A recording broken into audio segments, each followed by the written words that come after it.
my god! Conjun's gonna shut him down. It's a double kill for Jim. Oh my god, Jim! Looking pretty good. It's gonna be a triple kill. Jim comes on fire. Jim comes on fire.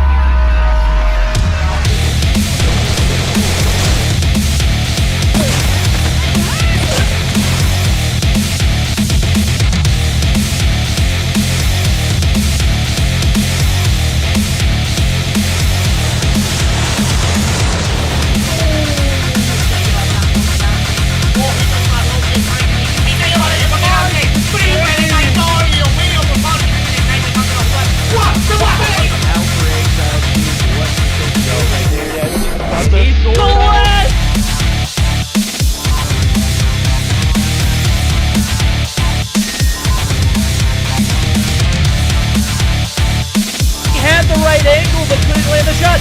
The dart goes to 2-piece.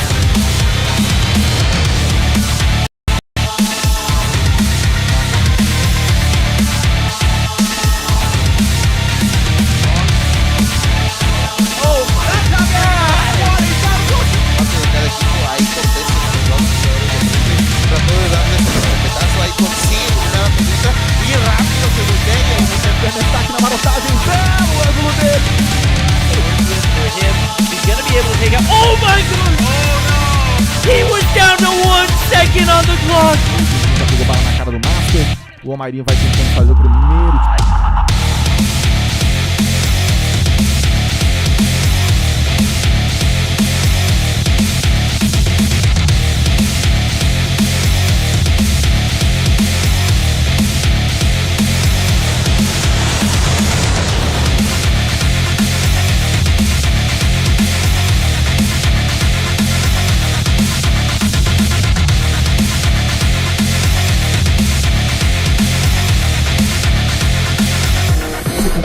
Vai tentar o tiro porrada e bomba! Vem! Clutch muito difícil de vencer, mas...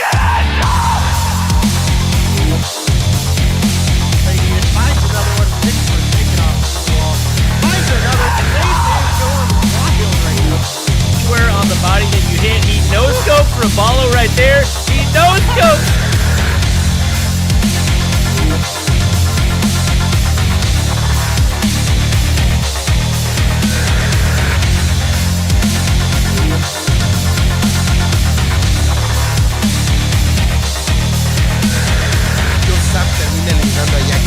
queda solamente positivo por parte de repente consigue la primera baja de este round. Se da cuenta que no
What's good, everybody? We're back with another week of Mobile Mayhem, getting closer and closer to the end of the season. That means the standings are tightening up, and there is more and more on the line every single week. We are joined by Day. I promise that he's there, even though you guys can't see his face. He should be joining us shortly. But we do have some great matchups coming at you guys tonight. Excited about a few of these that we'll go ahead and run through real quick, as you guys are going to see right here. We do have F4 versus Zygnus in matchup number 1. I would say Zygnus pretty heavily favored, especially given the struggles that F4 has had throughout the season so far. But following that, we got a really good one. Trovo Mayhem who has been super, super solid through their last few games going up against Zygnus Black. Now, for those of you who aren't following along on Twitter, Little B actually ended up getting a 1-day ban, so it looks like more than likely he's not going to be able to play in today's matchup, which is definitely going to make things very, very interesting. We'll have to wait and see. It could be undone by the time the matchup rolls around, but based on everything that we saw over there, seems like that's the way it's probably going to be. Following that, we got Tribe Gaming versus Exiled. Exiled has been really solid over the last couple weeks as well. Tribe Gaming did take their first loss in the past 2 seasons as far as matches go, up against, I believe it was Zygnus last week, if I'm not mistaken. And then following that one, we are going to have Nova Invictus versus 11. Obviously, another 2 teams that are up in one of those top spots, competing for one of those first 6 spots to make it into the playoffs. Envoy with the raid. We do appreciate it very, very much. We'll go ahead and take a look at the standings real quick and run through these so you guys understand just how much is on the line. Like we said, top 6 teams do make it into the playoffs. Exiled and Shreddit, both down at 45 points behind Trovo Mayhem, who's currently up at 65. A 2-0 win for Exiled would allow them to tie for 6, but given the fact that they're going up against Tribe, who's currently in first place, seems pretty unlikely. We don't have Shreddit in tonight's matchup. They have a bye alongside Vitro. After that, we've got Nova Invictus tied with Zygnus at 75, Zygnus Black at 80, and 11T at 80 as well. So you got 11T going up against Nova Invictus, 5 points separate those 2 teams. Zygnus Black up against Trovo Mayhem, 15 points separate those 2 teams. All that being said, a lot on the line for the games tonight. We will go ahead and run through the maps and bans for our first game. So as you guys see right here, we do have Standoff Hardpoint for game number 1. Meltdown, Surge, and Destroy for game number 2, Summit Domination if we do go to a game number 3. As far as the gun bans, we do have a ban on the DRH for F4, and Zygnus banning the QQ9, so probably lots of HVKs and PP19s if I had to guess. F4 banning Hardpoint on Hackney Yard, and Zygnus banning Search and Destroy on Tunisia. We do have all of our players loaded in, and most of them are ready to. We are also joined by Day's Face now, which is always excellent. So we should be pretty good to go shortly. Day, which matchup are you most excited for? Definitely looking forward to Invictus versus 11T. Obviously, as we boil down into our final 2 weeks here, the standings for that second place fight is going to be pretty important. And then also the Mayhem versus Zygnus Black should just overall be a good matchup, as well as I heard you kind of talking about it while I was fixing my camera issues. The points, while not as important for Zygnus Black, because, you know, again, they're up at the top, they're at least locked in. Yes, they can be fighting for that second place spot, but Mayhem do not have a super comfortable lead over Exiled right now. Especially if they kind of fall back into a slump today. They are up against a pretty tough opponent, in my opinion, in Zygnus Black. And we definitely saw them have a bit of a struggle in the first couple weeks. So if they don't carry the momentum that they had last week through to this week, they could potentially struggle in the upcoming days. Yep. They'll, from what I saw on Twitter, it seems that Little B's account was only banned for a day, so I think it is part of just the auto ban system that COD Mobile has, where probably if you get a specific amount of reports in a specific amount of time, then you do get banned. And obviously, when you're really good at the game, people that are not as good at the game probably are under the impression that you're hacking. But we do have everybody loaded in. We are good to go for game number 1 right here. So we're going to go ahead and hop into the action. Hard point on Standoff. Zygnus versus F4. F4 would very much like to find a win right here, but going up against what is probably most people would consider to be a top 3 team in the league right now. Not going to be an easy thing to do. Envoy finds kill number 1 on the hard point. Minwoo trying to rotate back towards Statue. Envoy says not today. Fusion trying to lay down some shots as well. It is Zygnus finding some easy time on the hill off the start. Yeah, and this is definitely what we kind of expect, Zygnus being one of those teams that is kind of comprised of just a great overall roster. You have kind of the anchor and skill of Tatio and Envoy with, I guess, maybe what I want to refer to as like young talent in Estug, a player who, was known in the competitive scene but has really exploded this season. As well as joined by Irving, who we don't have a ton on so far, but definitely seems to be a pretty good fit for this roster thus far. And, we mentioned that they are one of the top teams in the league by more opinions than just our own. So definitely going to be a pretty one-sided expectation. Yep. And off the start, the game playing out pretty much how we expected that it would this far, 53-2 as F4 struggles to get on the board right here. Fusion, who has not played with them a whole lot, actually having a decent start so far. He's got 5 kills on the board, but Curves, who's definitely had some big performances for them, still yet to find a kill, and definitely struggling pretty significantly. Minwoo finds kill number 6, but Zygnus has this hard point completely locked down right now. S-Thug, one of the guys you were talking about, the young talent, already up into double digits, as is Tatio, who's got multiple Mobile Mayhem MVPs under his belt. Curves hoping he can maybe get a break right there. Envoy shuts him down. And it looks like the rotation on over to P3 going to begin as S-Thug picks up yet another kill right there. He and Tatio putting in some big-time work. We do have to keep an eye on Tatio.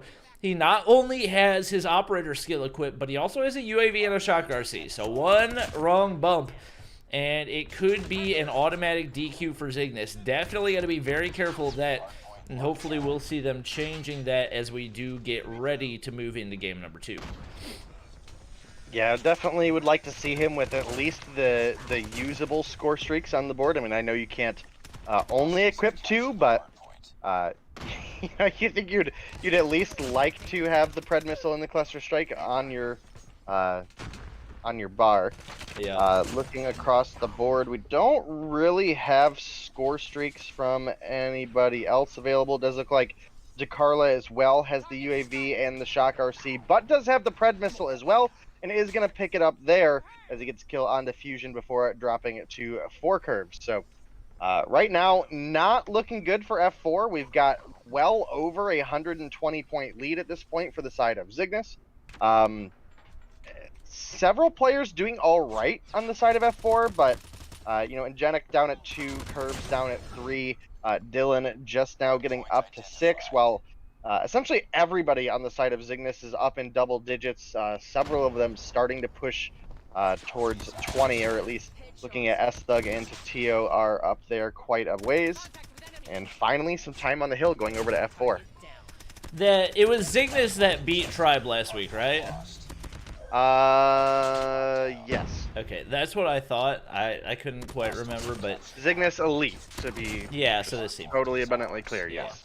So not too surprising to see this as a result. You could probably make the argument that with this new roster, they might actually be the best team in the league.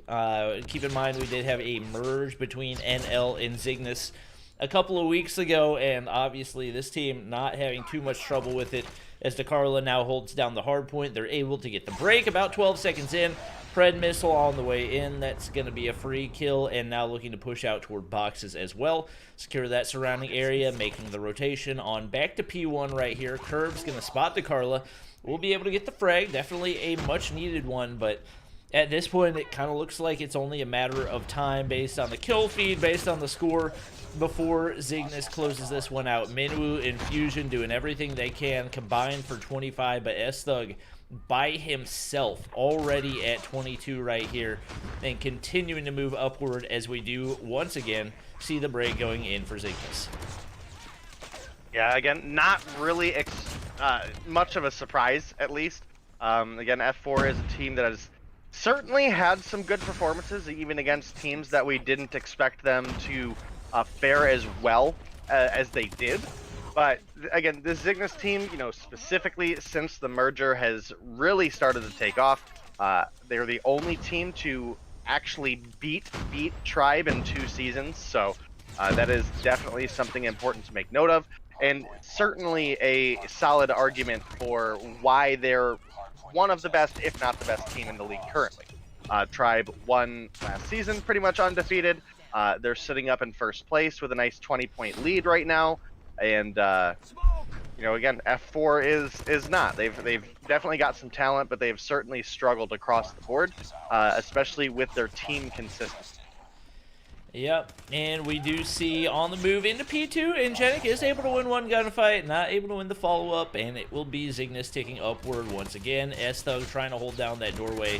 Somehow finds a kill and doesn't die. I don't understand how with 3 people there, F4 can't seem to manage to find that one kill that they needed, but it looks like the power from S-Thug just too much, as he is without a doubt having one of the biggest breakout seasons that we've seen happen in Mobile Mayhem. We saw him break a kill record earlier on the season, rocking that red dot Fennec, and once again having a beautiful performance. 29 kills in the 250-24 win against F4 in game number 1. Yeah, I do kind of have to give it take a little away from S-Thug, right? Set a kill record, but there are some pretty massive hardpoint changes. Yeah, touche. That's certainly. But nobody else has broken So, it. Nobody else has done it so far. They've been close. They've been We've seen a close. couple. We've definitely seen a couple. And we've seen a lot more crazy 40 kill games than we have in previous seasons from several players. True. Maybe not quite the 58 bomb from a couple people, but hardpoint changes aside, also S-Thug on Hackney Yard specifically, definitely a ban-worthy map in my opinion for any team. Sorry, S-Thug, didn't mean to put that out there, but you got to do what you got to do. So. Yeah, definitely a pretty quick game number 1, especially as far as hardpoint standards go, with moving to 250 points for hardpoint. After that, we are going to have Search and Destroy on Meltdown. Also, I'm finding out in chat that it's Dave's birthday. I don't know how in the world I didn't know that. I'm so sorry. Dave, you're a fantastic mod, and I appreciate you always helping out. He's even here moderating on his birthday, so can I get a Feels Birthday Man in chat for Dave? We appreciate you. Getting ready to hop into Search and Destroy and Meltdown. Is there anything F4 can do to win? Well, we've said it time and time again, Bobby. If the underdogs have a chance, it's typically in Search and Destroy. So honestly, they just need to work together, rotate as a team. Specifically, they need to capitalize on offense. Offense does give you in Search and Destroy a little bit more control of the flow, even though you could, consider the fact that defense is able to get set up and watch the point. Defense also typically is a little bit spread out, covering 2 point. So you kind of have to take it with a grain of salt. Push in. If you trade 1 for 1, 9 times out of 10 on the offense, that's going to be better for you, because then you're going to be able to move up. You're going to be able to get the bomb plant. You're going to be able to set up your defenses as a team at that point, making the 4 versus 4 a little bit more deal withable, because the enemy team is going to have to not only kill all 4 of you, but also find the defuse in 40 seconds. So it's definitely possible, but if Zygnus keep playing like this, it's increasingly unlikely. They're definitely looking not unstoppable, but especially in a matchup of this differential, just a point. Even if you look at the points right now, you see Zygnus main with 75, F4 with 15, and those 15 points came as a result of a DQ. So, I mean, this is kind of the, if we balanced it as far as seeding goes, this would be like the equivalent of a seed 2 versus seed 15. It's pretty stacked. It's happened. It has happened, but it's unlikely. Yep. Well, we'll work on getting a couple more Zygnus players readied up, and we should be good to go for game number 2. Definitely expecting the rest of the matchups for tonight to be a little bit more competitive than this one, as we definitely I feel like this is, especially as far as overall, like if you look at all the teams playing in a given night, one of the better nights that we have ahead of us, and definitely a lot on the line. Obviously, Exiled still a little ways out from making it into one of those top 6 spots, but with Little B being banned for tonight's game, banned from COD Mobile, not banned from Mobile Mayhem, just as a result of the auto ban system, it could open up some opportunities for Exiled if they're able to put up a really big performance up against Tribe, who might be stumbling a little bit. Obviously, you got to give a lot of credit to Zygnus and how well they played up against Tribe last week, but if there's ever going to be an opportunity for an underdog to knock them off, you got to think it's going to be following their first match loss in the past 2 seasons. Yeah, you definitely got to check their mindset coming into this game, because that could definitely be a big hindrance when you look at, hey, maybe they're going to be down in the dumps and play a little bit more sloppy today.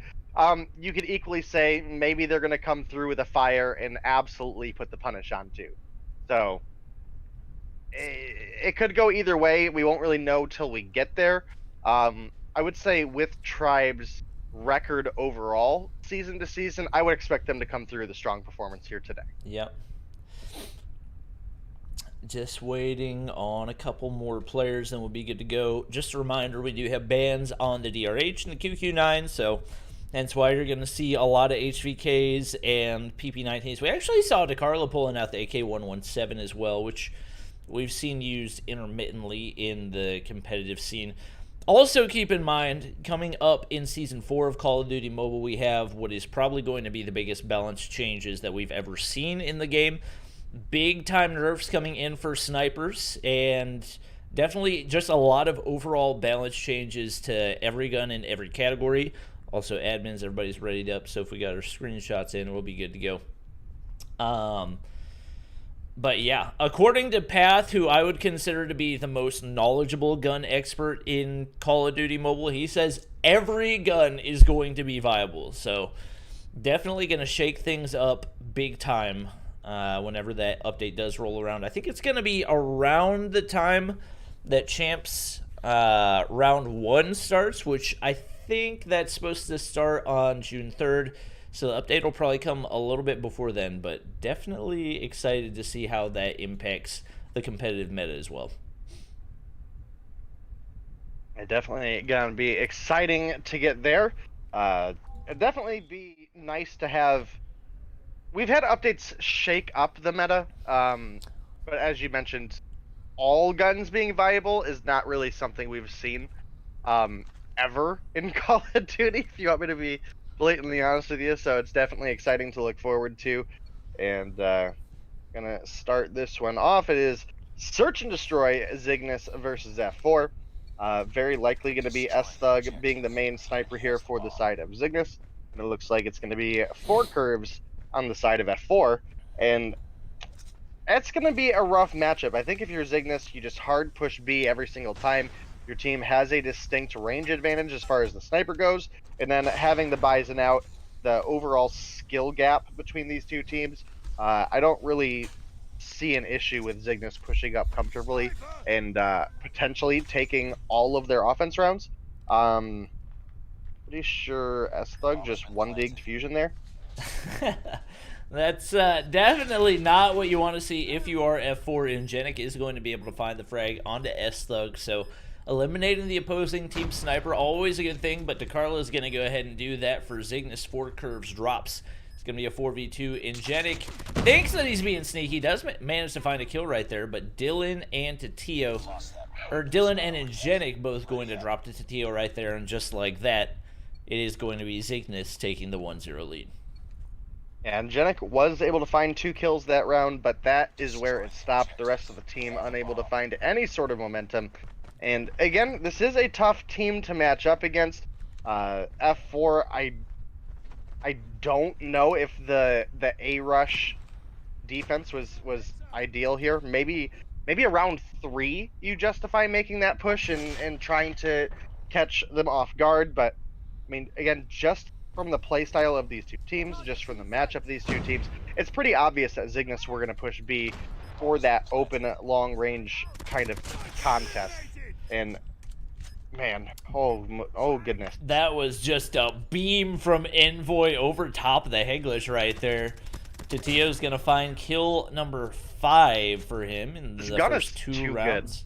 It is. It's probably gonna get a nerf if I had to guess, but in the meantime, if people aren't gonna ban it, like, they're just gonna keep on rocking it. Ingenic trying to find a frag right there. Curves, the only player able to find one in round number 1 for F4, and that's gonna be Zygnus with the 2-0 lead. Yeah, again, this is kind of what we expect. It would, you'd have more faith in F4 if they had offense here, and again, were able to dictate the flow of the game a little bit better. But once again, it's Zygnus just hard pushing on over to B, likely going to get an early plant again. You actually see Envoy shooting off into the sky there. I'm not quite sure if that was just a visual glitch while throwing the grenade or what, but he's going to get the kill on the Minwoo there. Curves is looking to hopefully try to get a pick on anybody who takes the upper half of B here. Does look like he is not going to get a clear shot onto Takarla. And now with a couple players rotating over, Envoy is looking for one, unable to find a fusion there, but the rest of his team picking up kills as they go. Oh man, this is pretty rough, my friend. Yeah. And now it's Fusion who ran over and picked up Curve's sniper rifle, almost died for it, is going to get the kill onto Envoy with a brilliant drag there, but not a great position to be in. No time on the clock, can't pick up the kills, can't get the defuse. He's just going to find the one pity kill there and be on his way into round 4 with a 3-0 lead currently for the side of Zygnus Elite. Yeah, at this point, it kind of seems like all F4 can really do is hope to boost their KDs a little bit, because they just haven't been able to touch Zygnus. I think the most kills they've gotten was in round number 1, where they got 2 kills, and since then they've gotten either 1 or 2 kills in each of the preceding rounds. And Zygnus, one player still has 0 kills, and it seems like they might honestly be trolling right here, as they have pretty much their entire team at the entry to A. It looks like they're just going to get the free entry anyway, as everybody rotates back to B. They got completely juked right there. Titio's in mid, inside those boiler rooms, trying to see if he can find a frag. Keep in mind, he's got that 5mm laser, which is going to give away his location if he's not ADS. And probably has some audio on players making that rotation. They might all have dead silence, but especially with S-Thug up top right here, that's going to be an easy kill number 1. Make it kill number 2. Very nearly had kill number 3. Minwoo going to be able to slide in, see if he can find something right here. But he's all by himself. He gets beamed by Titio. I don't think there were any kills that round for F4, as Zygnus well on their way to the 6-0. Yeah, I mean, again, this is kind of what you expect. This is arguably the top team in the league, or at very least, top 3. And they are coming through with a fighting for top 1 performance right now up against F4, who, again, we didn't expect too much in this matchup, but Zygnus are really just rubbing it in at this point. We had Ingenic pick up 2 kills in the first round, and it has basically been 1 kill a round since then. I think there was one other round that they picked up 2 kills, but it has certainly been a uncomfortable position for F4 to be in. Carla, currently playing Ring Around the Rosie with Dylan, is going to pick up that kill. And did actually get the 1 kill onto Titio this round, and once again, it's just another 1 kill round. 5-0 lead for the side of Zygnus. This is where I would give F4 a little bit more of a hope that they could pull around together, but being down 5 rounds at this point, yeah, I mean, really, you gotta imagine the morale's a little bit crushed here. 6 kills in 5 rounds as a team is just... This might be the most dominant win that we've seen in a game of Mobile Mayhem, at least this season. It is going to be Irving actually dropping a fusion right there, following his first blood. Ingenic trying to find DeCarlo right here, pre-firing. Minwoo actually finds a double kill right there. Looks like F4 might be able to win a round. We'll see if Envoy can hit the 1v3 right here and maybe play spoiler. He finds kill number 1. Finds kill number 2 right there. Oh no, he's going to do it to him. We do have Fusion with PP19 in hand. Just chilling down at the bottom of the ramp, hoping Envoy is going to challenge something, and I'm surprised he didn't see the top of his head right there. That means Envoy is going to have a very good shot at clutching this right now. He's got 8 kills on the board. Fusion looks like he might actually peek mid right there, and Envoy might have heard something. You see him peeking up toward that top here. I don't know how neither of them have spotted each other yet, and he 100% spotted him right there. He's got a nade in hand. I've got a feeling that could be the nade that seals the deal. Oh, Envoy completely misread this, and it's actually going to be Fusion getting the free plant over onto B, sending the smoke out. He might be reading this rotation wall as well. What is happening? Oh, he got spotted. No way. Oh my gosh, I thought he was going to turn on him right there. He very nearly did it. But Fusion is going to be able to clutch around for F4, and they'll stay alive just a little bit longer. Yeah, like I said, offense specifically on Search and Destroy is the one little bit of cushion you can have as a team that is this far the underdog. But again, not picking up a single round when they were on defense lends them zero room for error here. They can't even have rounds that close because that gunfight, even though Envoy was like dropped down to 30 before he actually took the gunfight, he still almost won that gunfight. Yeah. So, it's something you definitely gotta be a little bit more cautious about if you are F4. You don't want to be in that position. Again, they had a couple good rotations, but they were also very split as a team. And that is what ended up costing them a couple kills in the long run, or rather a couple of their lives in the long run. So we'll have to see. We do have a bomb plant coming out from F4. It's once again a 2 versus 1 with the favor being into F4. Minwoo is watching the stairs there. DeCarlo gonna pick up that kill. 22 health remaining. Minwoo is gonna chase and gonna pick up the kill. Not sure how DeCarlo didn't hear that, but it is going to be a 2-5 now. Favor still in the side of Zygnus. Would you look at that? 2 rounds in a row going in for F4 right there. They could very well end up making a game of this. Obviously, they still got a long ways to go. Dylan still yet to pick up a kill.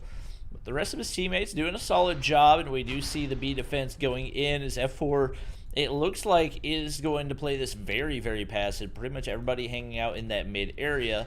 I don't really love this approach. Typically, this is going to put you at a disadvantage because anytime that you're chilling down here, you're basically giving up high ground to the opposing team. We see the concussion nade going out right there.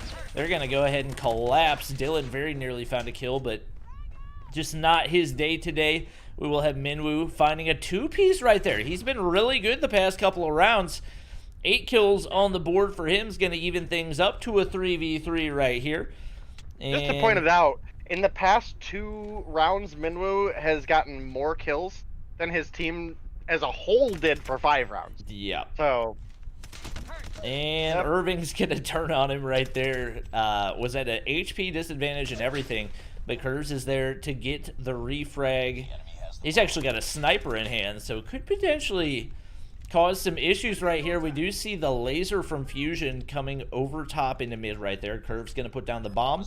Not a whole lot of time to work with. Fusion going to be able to win the gunfight. S-Thug now the only person left.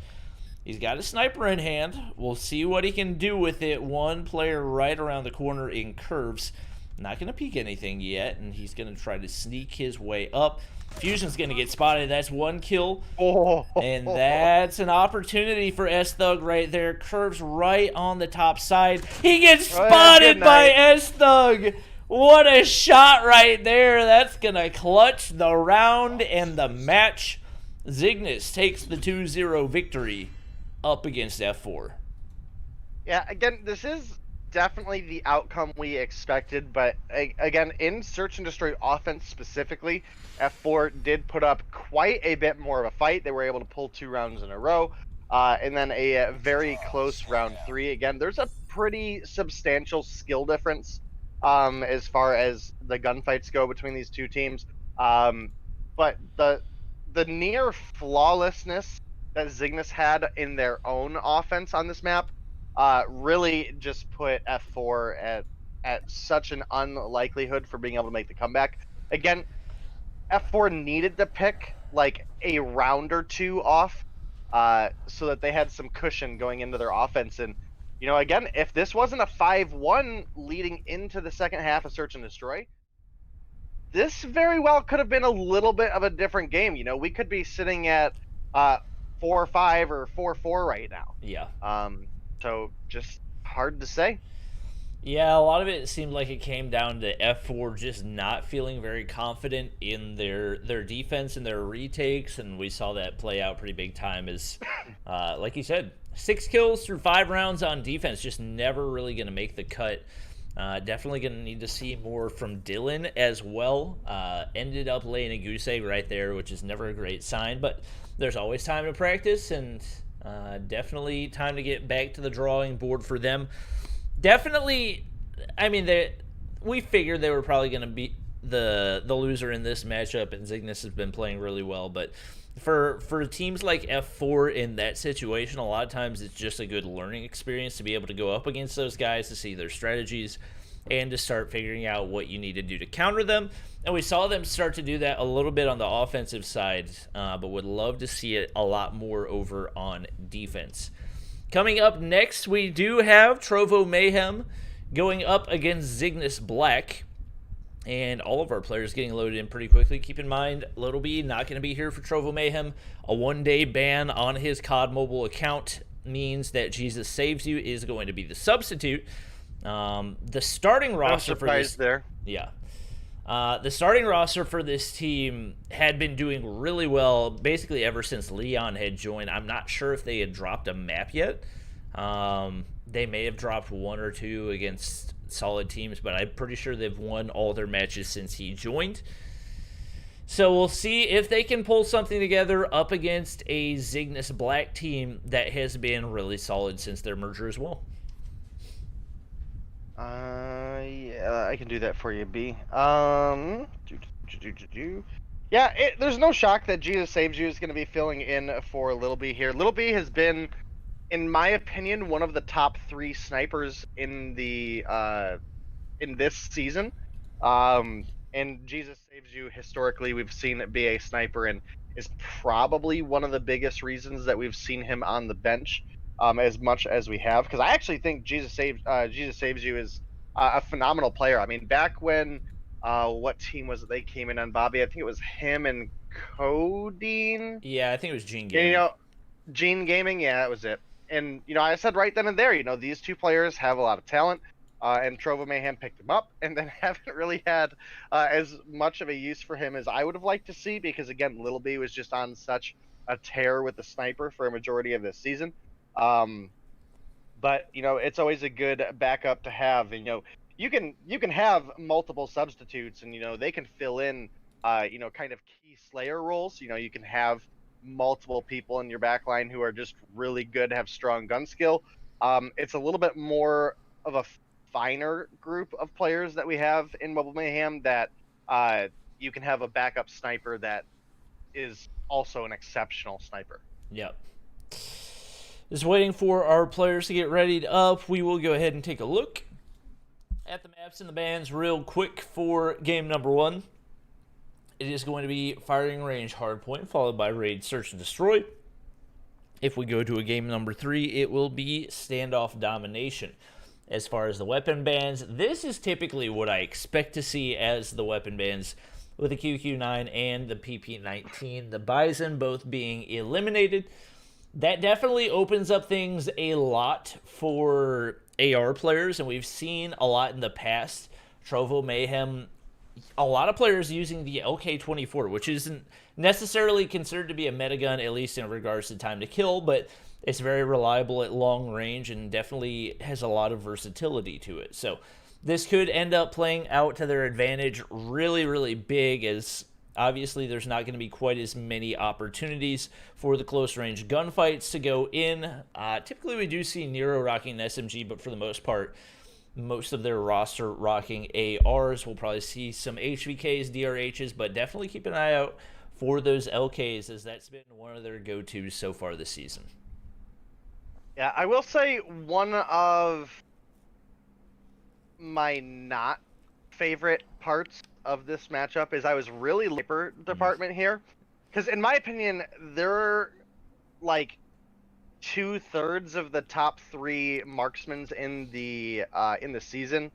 So while Jesus can, he changed his name, I keep forgetting, but Jesus Saves You is a good sniper. I do think that he may struggle quite a bit, especially having been on the bench as long as he has up against Washi. Is kind of my biggest miss here between these two teams. Yeah, I think if Trovo Mayhem's going to have a shot at winning this match, they're definitely going to need to win the respawns. We know that they're able to do it. I think a lot of it's going to come down to how well Tectonic performs. Starting off the season, he had a pretty slow start, not really any breakout performances, but over the past couple weeks, he's definitely started to heat up. He and Leon kind of feel like they're going to need to be the leaders for this team right now as we get ready to hop into the respawns. And they're definitely capable of winning the Search and Destroy, but the lack of a major sniper presence is definitely going to be felt, especially going up against Washi, who could very well end up being marksman of the split. Yeah, absolutely could, especially with specifically his raid performance is exceptional. You know, we talk about certain maps for certain people. You know, I mentioned it earlier. S-Thug on Hackney Yard is just, for some reason, he always does crazy good on Hackney Yard. Washi seems to always do well on raid. So that is something to keep in mind, is that we do have a raid search and destroy ahead of us. And that is a incredibly sniper dominant map if you play it right, and Washi thus far this season has played it right. So we'll have to see if Jesus Saves You is going to contest mid versus Washi, or if he's just going to push with the team one way or another and just play it out from there. I think the latter is the better option. Bobby, I don't know if it's fixed, but the stream did die. Yeah, it just disconnected. Okay, it looks like it is back up, actually, just for a second. Yeah. Okay. I just happened to look over at it, and I was like, oh, that's not good. Yeah. It happens from time to time, but we are back, and we do also have all of our players readied up. So, assuming we got our screenshots in, and it looks like we do, should be good to go, hopping into game number 1. Yeah, it definitely should be a fun one between these two teams. I think having Little B missing here is definitely a pretty sizable hindrance for the side of Trovo Mayhem. You know, I hope that they're able to revolve around it and fill in the gaps, but this pretty much looks like the same, mostly same starting lineup that we've had out of Zygnus. We do have Bear returning in place of, I'm forgetting who was with them last week. Let me go look away. Oh, and Molly right there is able to pick up a frag, but a big feed going in for Zygnus off the start. Fish with 3, 5 with 2, Teabag with 2, and it is going to be Zygnus occupying the hard point off the start. 5 looking to take tower control as well, and it looks like he's going to be able to do that. That's going to cause some issues for Trovo Mayhem, and they're going to need to get him out as soon as possible. Molly not spotting him up top. We are seeing some of the nades go up, but he's going to find first frag, and they're not quite able to get that nade to land. He's going to find kill number 4 as well. With this power position, basically guaranteed Zygnus is able to close out the rest of this hard point. And right now, if you're Trovo Mayhem, you're probably just looking to go ahead and make the rotation on over to P2. Yeah, absolutely. We have a small lead developed for Zygnus right now, but with it being mostly a lead on firing range P1, kind of have to consider that can be a little bit of a one-sided map. There's a lot of spawns that are very close to it, so it can make it a little bit difficult to hold. But there's also quite a bit of cover, quite a bit of corners that if your team is defending, you can lock down some points early on. We had some early trickle points going over to the side of Zygnus, but Trovo Mayhem were able to make a quick break. Tectonic is going to beam 5 down there and may even look to pick up the kill onto Teabag here. He's going to find that one as well. Potentially Trovo Mayhem evening things out here. Washi walking right into bullets there. 5 once again respawns, walks into Tectonic's laser over here. Tectonic finds a 4th onto Teabag. That's a nice quad feed for him. Pred missile is going to come out. Hits the gap in the roof of trailer, picks up the kill. And that's the Tectonic that we've been saying we need to see him if they're going to have a shot at beating Zygnus Black right here. Leon showing out as well. Finds kill number 1. Not quite able to find 5 on the second, but Tectonic actually gets a cluster strike to go right there. He's going to be able to beam Washi in the back. That's going to once again be some easy hardpoint control for Trovo Mayhem, as nobody's really going to be able to enter through that American side right there. Tectonic now playing the backside, waiting for somebody to make that rotation from wood, but nobody able to make the push quite yet. 2 players getting ready to cross, and they are not in a good spot. That's an easy kill for him. Some good damage to follow up as he's already into double digits, and Trovo Mayhem able to turn around from a rough P1 very quickly. We do see Fish pushing in. A much-needed push from Zygnus Black right here. Tectonic pushes in, does get the frag. Washi there for the refrag. And right now, Zygnus Black trying to make up a little bit of this lost time that Trovo Mayhem has been able to stack up. Yeah, and Tectonic is absolutely killing it today. Up at 14 kills to lead all players. We do have Bear and Fish not far behind at 12 apiece. Oh my Did you see that spray? Yeah. Oh my gosh, that was just filthy. What a spray transfer right there for Tectonic. It is going to be Zygnus Black continuing to hold it down. They actually do get a big feed, but just like that, big feed goes in for Trovo Mayhem. They had control for a second right there, but Bear able to survive with 4 HP. 3 players on the bottom side trying to push in for Trovo Mayhem. Contest is in. Trovo Mayhem with control for right now. Tectonic is going to get spotted, as is Leon. A big feed right there for Bear, and things really going back and forth right now, especially with Trovo Mayhem getting held down at firing range side, but it looks like they're going to be able to get the push up and in. Zygnus Black looking like they could even this up heading back to P1. Yeah, it's been a pretty solid back and forth between these 2 teams. Zygnus are going to be able to even things up and maybe even take a small lead here as we rotate over. Tectonic is set up on P1. Almost finds the straight wallbang there, unable to find the bullets to finish off Fish. And a couple kills are going to come through in favor of Zygnus here. Tectonic, I don't really want to say fizzled out here because he's still absolutely beaming. Picks up Washi there, picks up 5. But Bear stepping it up for the side of Zygnus. Now nearly matching Tectonic, as Tectonic obviously did just pick up that double kill. This is a great game. This is going back and forth. Zygnus overall, I think, are playing better though. Again, that could be that we're missing a little bit here on the side of Trovo Mayhem. It could just be that this Zygnus roster is just the rotations are better, and you know, that's definitely one factor I'm looking at here. They seem to be playing a little bit more tight-knit as a team, and as such, you can see the kills are, for the most part, dispersed across the team. Whereas, you know, looking over the side of Trovo Mayhem, Nero is struggling a little bit here. We do typically consider him to be a little bit more the objective player, so we do have to keep that in mind as we do see him currently hunkered down on the hard point there, now making his rotation over to next. But yeah, for Trovo Mayhem, this is mostly the Tectonic and Jesus Saves You game. Leon as well stepping it up a little bit here, but still, this is within 10 points for these 2 teams. It's still anybody's game. Yeah, this has been a crazy good hardpoint game so far. We do see Jesus Saves You trying to slow down the push, but there are too many Zygnus players. He is going to get the major assist right there, but they'll continue to hold it down. Washington around the corner, takes out Tectonic right there.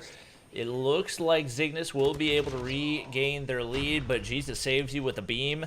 The QXR in hand. Could potentially find Bear right here as well. Going to destroy the cryo bomb, but being slowed down right there. Going to make it tough to push in. He gets kill number 1. Refrag goes on in for Teabag right there, and they continue. Really good for Trovo Mayhem in the first rotation, but they've struggled to get control. They are finally going to get the break right here, get a little bit of scrap time, but that's going to allow Zygnus to set up 3 players on the hill right here, and this is going to be a tough break for Trovo Mayhem, especially without any operators, and I don't think they have any score streaks to work with either. E-Molly still a pretty good way off. Tectonic really hard carrying right now. 29 kills on the board.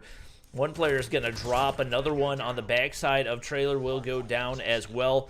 30 on the board for him. They make the push on in. Misses the shots, though. Big kill for Washi. That's going to allow Zygnus to continue to hold this down, and they've got players in place right now. This is starting to look better and better for them. Yeah, so far that is definitely the case. Again, Zygnus, in my opinion, they're just playing a little bit more tight-knit, a little bit better as a team overall. You take Tectonic down, 10 kills here right now.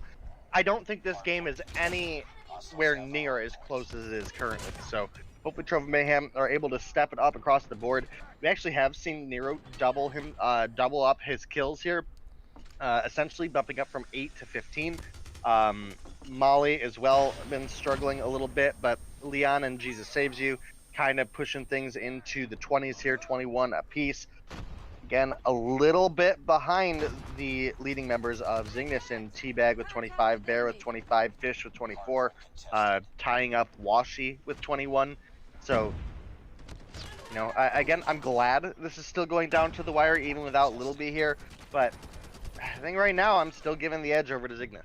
Yeah, somebody's going to have to really step things up if Trovo Mayhem's going to have a shot right here. E-Molly hitting some good wallbang shots, but not quite able to get the kill. The hill will remain contested, sliding the corner, not hitting the shots. They really, really needed that one, but they're finally going to get the break, and as I say it, freaking OBS disconnected again. I don't know why he's doing this right now. Jesus Saves You, just beaming with the QXR right there, and it's going to be Trovo Mayhem with control of the point again. Bear pushes in, gets the frag. They needed it so very badly. And it remains contested for the time being. It looks like it's just going to continue to be back and forth as we do get ready to head back to P1 right here. Leon going to get saved by his teammate trying to take top 10 control. Beams Fish. That's actually a huge frag to take control right here. E-Molly's going to win the gunfight on the backside of 10. Washi, absolutely huge gunfight for him, as well as really everybody trying to get control of those crucial hold points. Jesus Saves You going to win another one right there, and Trovo Mayhem trying to see if they can manage to contest here. Yeah, they're certainly trying to, but they need to rotate a little bit better as a team. Specifically looking, Nero's kind of playing a weird role as the objective player here. He's trickling behind as well as then rushing and trying to make it over to next, and quite often that has actually got him cut off because he doesn't really have a lot of team support. I get wanting to get your team over to try to lock down next, but if you're going in a player down and the other team is not fighting over the last 10 seconds, then you're kind of, again, just going a player down. But Nero bodies on in and finds 2. He gets the kill onto Washi and 5. Gonna get the last 8 or so points out of that hard point for his team, keeping it within 3 points currently. But there we go again.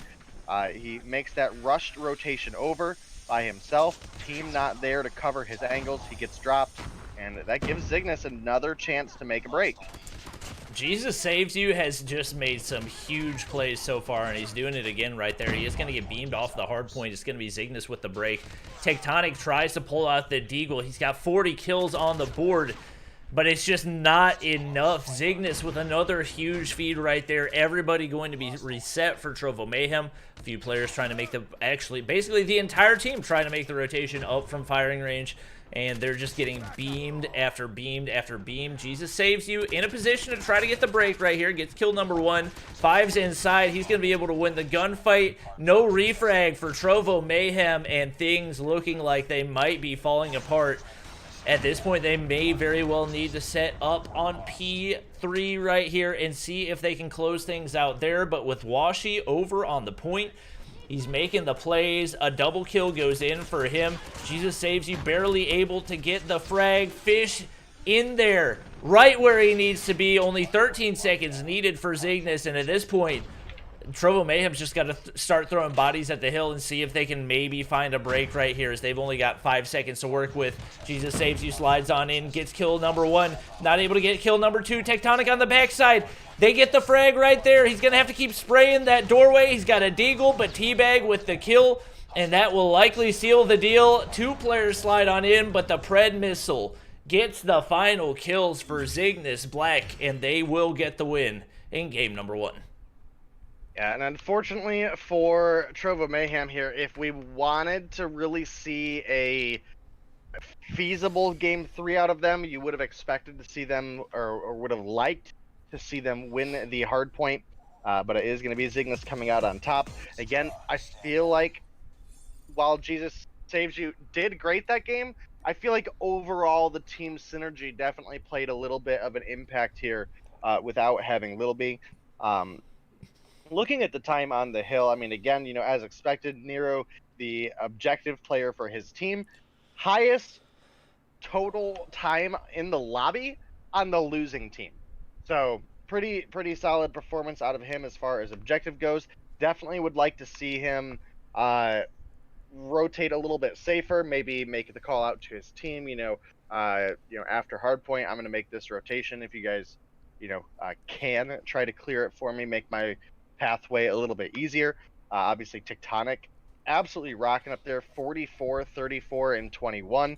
Bear on the opposition, definitely the player we expect him to be on Zygnus with 42, 29, and 12. And their objective top was Hawashi with 203, so about 16 seconds below Nero. But at 34, 30, and 17, it definitely had a little bit more of an impact in that opposition role.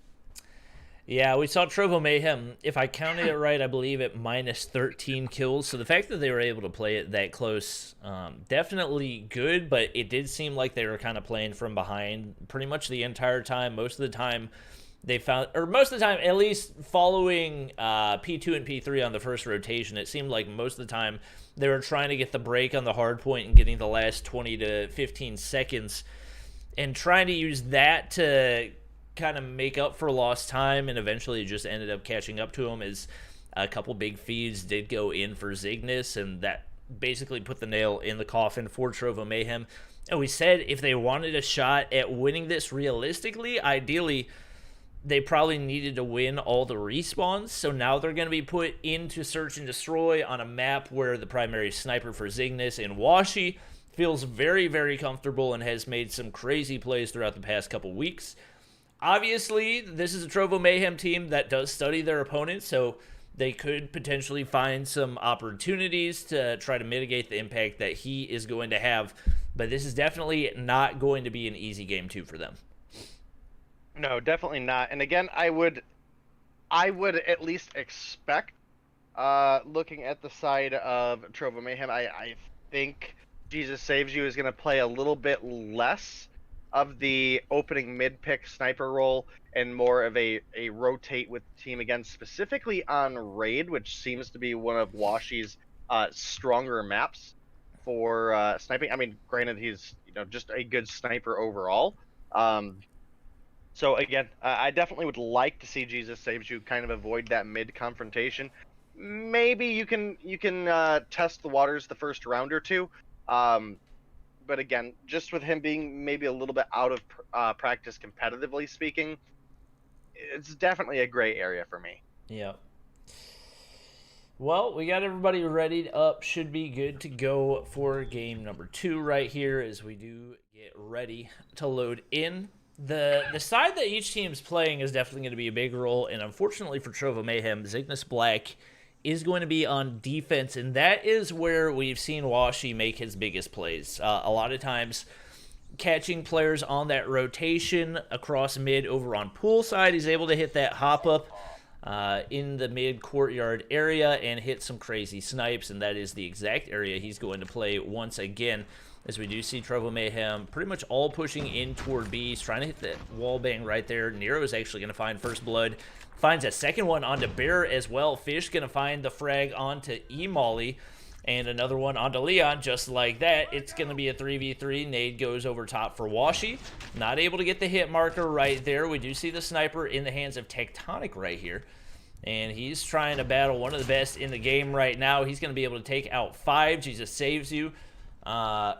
Jesus Saves You takes out 5. Washi's going to be the only player remaining for his team. Bomb Plant's going to go down. It's a 1v3 for him. Jesus Saves You content to chill in top of Laundry right now. And I think we actually saw Tectonic right there.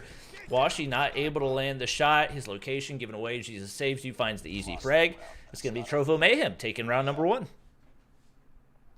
Yeah, I mean, again, this is a team that definitely still has talent, and, you know, we can't count them out. Again, you would think with them having beat Tribe in Respawn, which is not what we expected out of them, or, no, I'm thinking Zygnus. My bad, I got a little bit ahead of myself there trying to hype it up, but, you know, it happens. I'm not always the most intelligent. We do have Jesus Saves You getting picked off a bit there. Actually, a interesting note, I don't know if you had mentioned it already, Bobby, but it looks like Tectonic going to be the sniper here for Trovo Mayhem. That's a little bit of a shock to me. Again, Jesus Saves You historically has been a primary sniper player, and Tectonic, obviously, gun skill is on fire today, so you would expect to see him try to play a little bit more into that Slayer role that we normally see out of him. Yeah, Bears picked up the sniper for Zygnus right here as Leon's going to try to clutch off the bomb. Stuck down over on the A site. Obviously, Bear probably going to be playing the head glitch. Not going to be an easy gunfight for him to win. Able to hit a couple shots. He's got the Fennec, knows where he's going to be, but Bear able to hit the gunshots right there. And it is going to be Zygnus tying things up at 1-1, and we did see the presence of Washi and the way he plays that mid area definitely showing up a lot more, able to take out Tectonic as they did make the A push, and it looks like once again going to have a little bit of a split push right here. Tectonic waiting, and I mean, if you're Trovo Mayhem, that's all you got to do. You know Washi's going to go to the exact same spot. No way. Oh my gosh, I thought Tectonic was going to hit the double wall bang right there. If he would have had stopping power in it, or FMJ in it, he would have been able to get the kill. Follows it up, though, takes out 5 right there. 2 kills on the round for him. Making the big plays for Trovo Mayhem once again. Fish in the top side, wins the gunfight. Leon, the lone wolf, once again. Teabag right there in the courtyard area. He's going to hear the footsteps, but not in time to win the gunfight. Leon going to go ahead and throw out the smoke right there. 3 kills on the board for him now as he tries once again to get the clutch. He's going to be able to pick up a DRH right there. Good time to kill, good range. Give him a little more versatility, and the bomb is down right over there. Oh my gosh, the perfect nade cook right here. That could be a kill for him. Barrett's not going to get touched by it. I don't know how that's even possible. Obviously, he does have the nade in hand. He's got to be aware of somebody potentially pushing around that top side. He's waiting for them to make a move, and it looks like things are actually going perfectly for him as they make the full rotation back on over to B. He's going to get a free plant over here on A. He played that perfectly, baited them all the way over to the B site, and with only a second left, he's going to be able to get in position right here as he does try to get the kill, but he doesn't know somebody's pushing to his right. It's going to be Bear finding the frag once again. Shooting bodies right there, and Zygnus looking like they're going to be able to get the defuse and push things to a 2-1 lead. And again, a lot of this can be kind of partially credited to this team does have Bear back. I know they struggled to have him being able to make it to the games for a couple days at least there. And he's coming through with a strong performance today. Top fragged for them in hardpoint 42-29. And is up at 4 kills currently for them in the search and destroy as well. Still have Tectonic sniping for the side of Trovo Mayhem. Gonna miss Teabag there and gonna get gunned down instead. Teabag, in fact, gonna find the double kill there. And that is massively gonna put Trovo Mayhem at a pretty big handicap, especially with Bear and Washi each picking up a kill. It's now Nero alone. And the one before doesn't feel hugely possible. we'll just have to see what he's able to do. I mean, potentially playing it this far back, maybe he gets a pick or two and is able to. Ooh, there's two.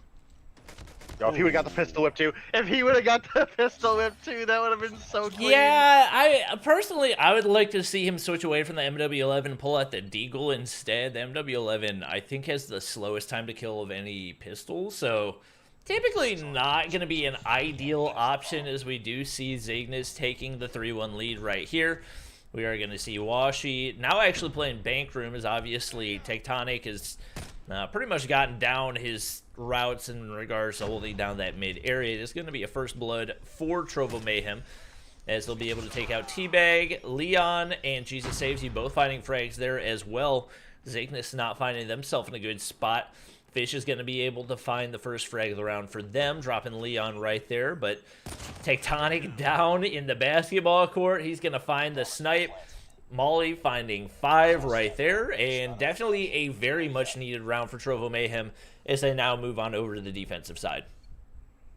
Yeah, and that is going to offer them a little bit of the opportunity to maybe make a comeback on defense. Again, it's typically, if we consider you the underdog, offenses where you really have a opportunity to make the impact, and that has not worked out thus far in their favor as much as I would have liked it to, but definitely still a good game ahead of us. It is 3-2 currently. The hardpoint was a great watch back and forth between those two teams.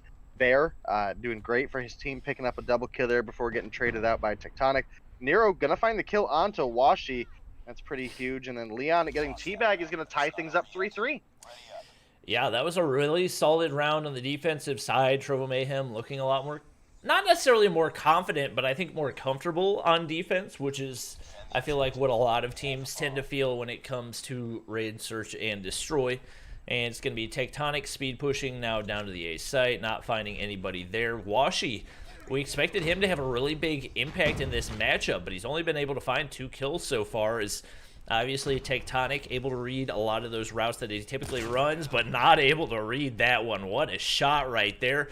3 kills going in for Zygnus already. It's all down to Nero right now.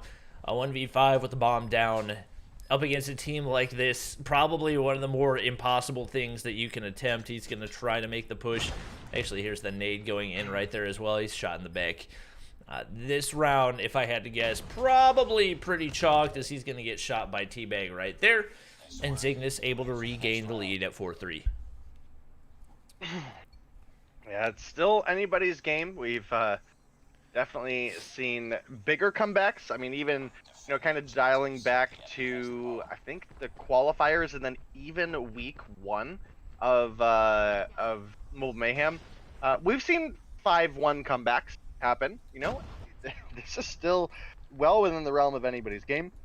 And what a way for Trovo Mayhem to start off this round with a flawless 3-piece feed. Make it 4-piece, as we do have a couple kills going back and forth with Washi and Bear each picking up a kill. It's going to make it a little bit more doable, but Jesus Saves You.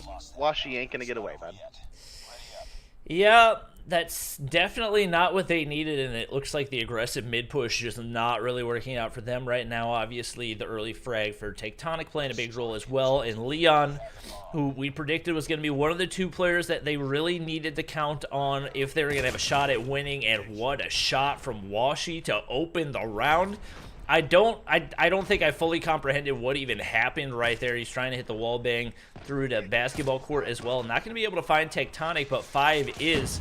And players dropping left and right for Trovo Mayhem. Leon still alive, finds one onto Bear. And he's going to look to reposition, but his teammate Molly dropping once again. Left all by himself, trying to find an angle onto basketball court with bomb down. A 1v4, once again, not looking great for Trovo Mayhem, as they found themselves in this situation quite a few times so far. He does have eyes on the bomb right there, but everybody hiding in corners for Zygnus. Washi's going to get spotted, but Fish is there for the frag. And now Zygnus finds himself 1 round away from closing this out in a 2-0. Yeah, I mean, it's been back and forth. We could potentially see a round 11 here, but Trovo Mayhem cannot afford to misstep here. They I mean, they pretty much need to play this essentially flawlessly at this point. Because with everything on the line, again, the points are important to them. Even pushing this to a game 3 would at least pick them up to 5. And 1-for-1 trade so far, make it a 2-for-2. And this is still anybody's game. Nero, I don't know exactly what happened. I don't know if he lagged there or what, but he was getting shot and he just kept walking, cooking the grenade, and he is now down. Yep, it's going to be not good. Molly all by himself right now. He's going to be able to win one gunfight in the top side, but Bear is there for the refrag. And it is going to be Zygnus Black with the 2-0 win over Trovo Mayhem. Definitely one of the closer 2-0s that we've seen so far throughout the season. The absence of Little B definitely felt there for Trovo Mayhem, but definitely not to take away from the phenomenal performance tonight and also throughout the past couple weeks for this Zygnus Black team. Bear really popping off right there, 12-6. Excuse me, sorry. Powerful sneeze. And definitely Molly just not having a great game right there. 3-9, not gonna make the cut for Trovo Mayhem. Is they just barely lose out in both games, and they will take the 0-2 loss and stay right on the edge of the bubble, trying to get one of those playoff spots. I don't remember. I think Exiled have Tribe tonight, which is not a favorable matchup to them. And next week they have a bye, but then Exiled has F4. Or on Thursday they have a bye. Next week, next week they have F4, as well as another bye. Both their byes were in the last week. Is that for real? Maybe. Apparently. Oh, that's not a great position for Exiled to be in, but they definitely have at least the one matchup that they could potentially tie up with Mayhem if Mayhem doesn't pick it up. Well, Mayhem also has F4, a bye, and they face Tribe next week. Oh, that's gonna be fun. Oh no, wait, that's Thursday. That's Thursday. Oh wow, that'll be fun. That'll be great. Definitely make sure you're Thursday.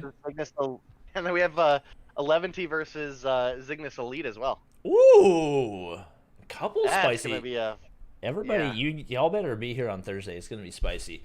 We do have a interview with the legendary, the one, the only Marshy from Tribe Gaming.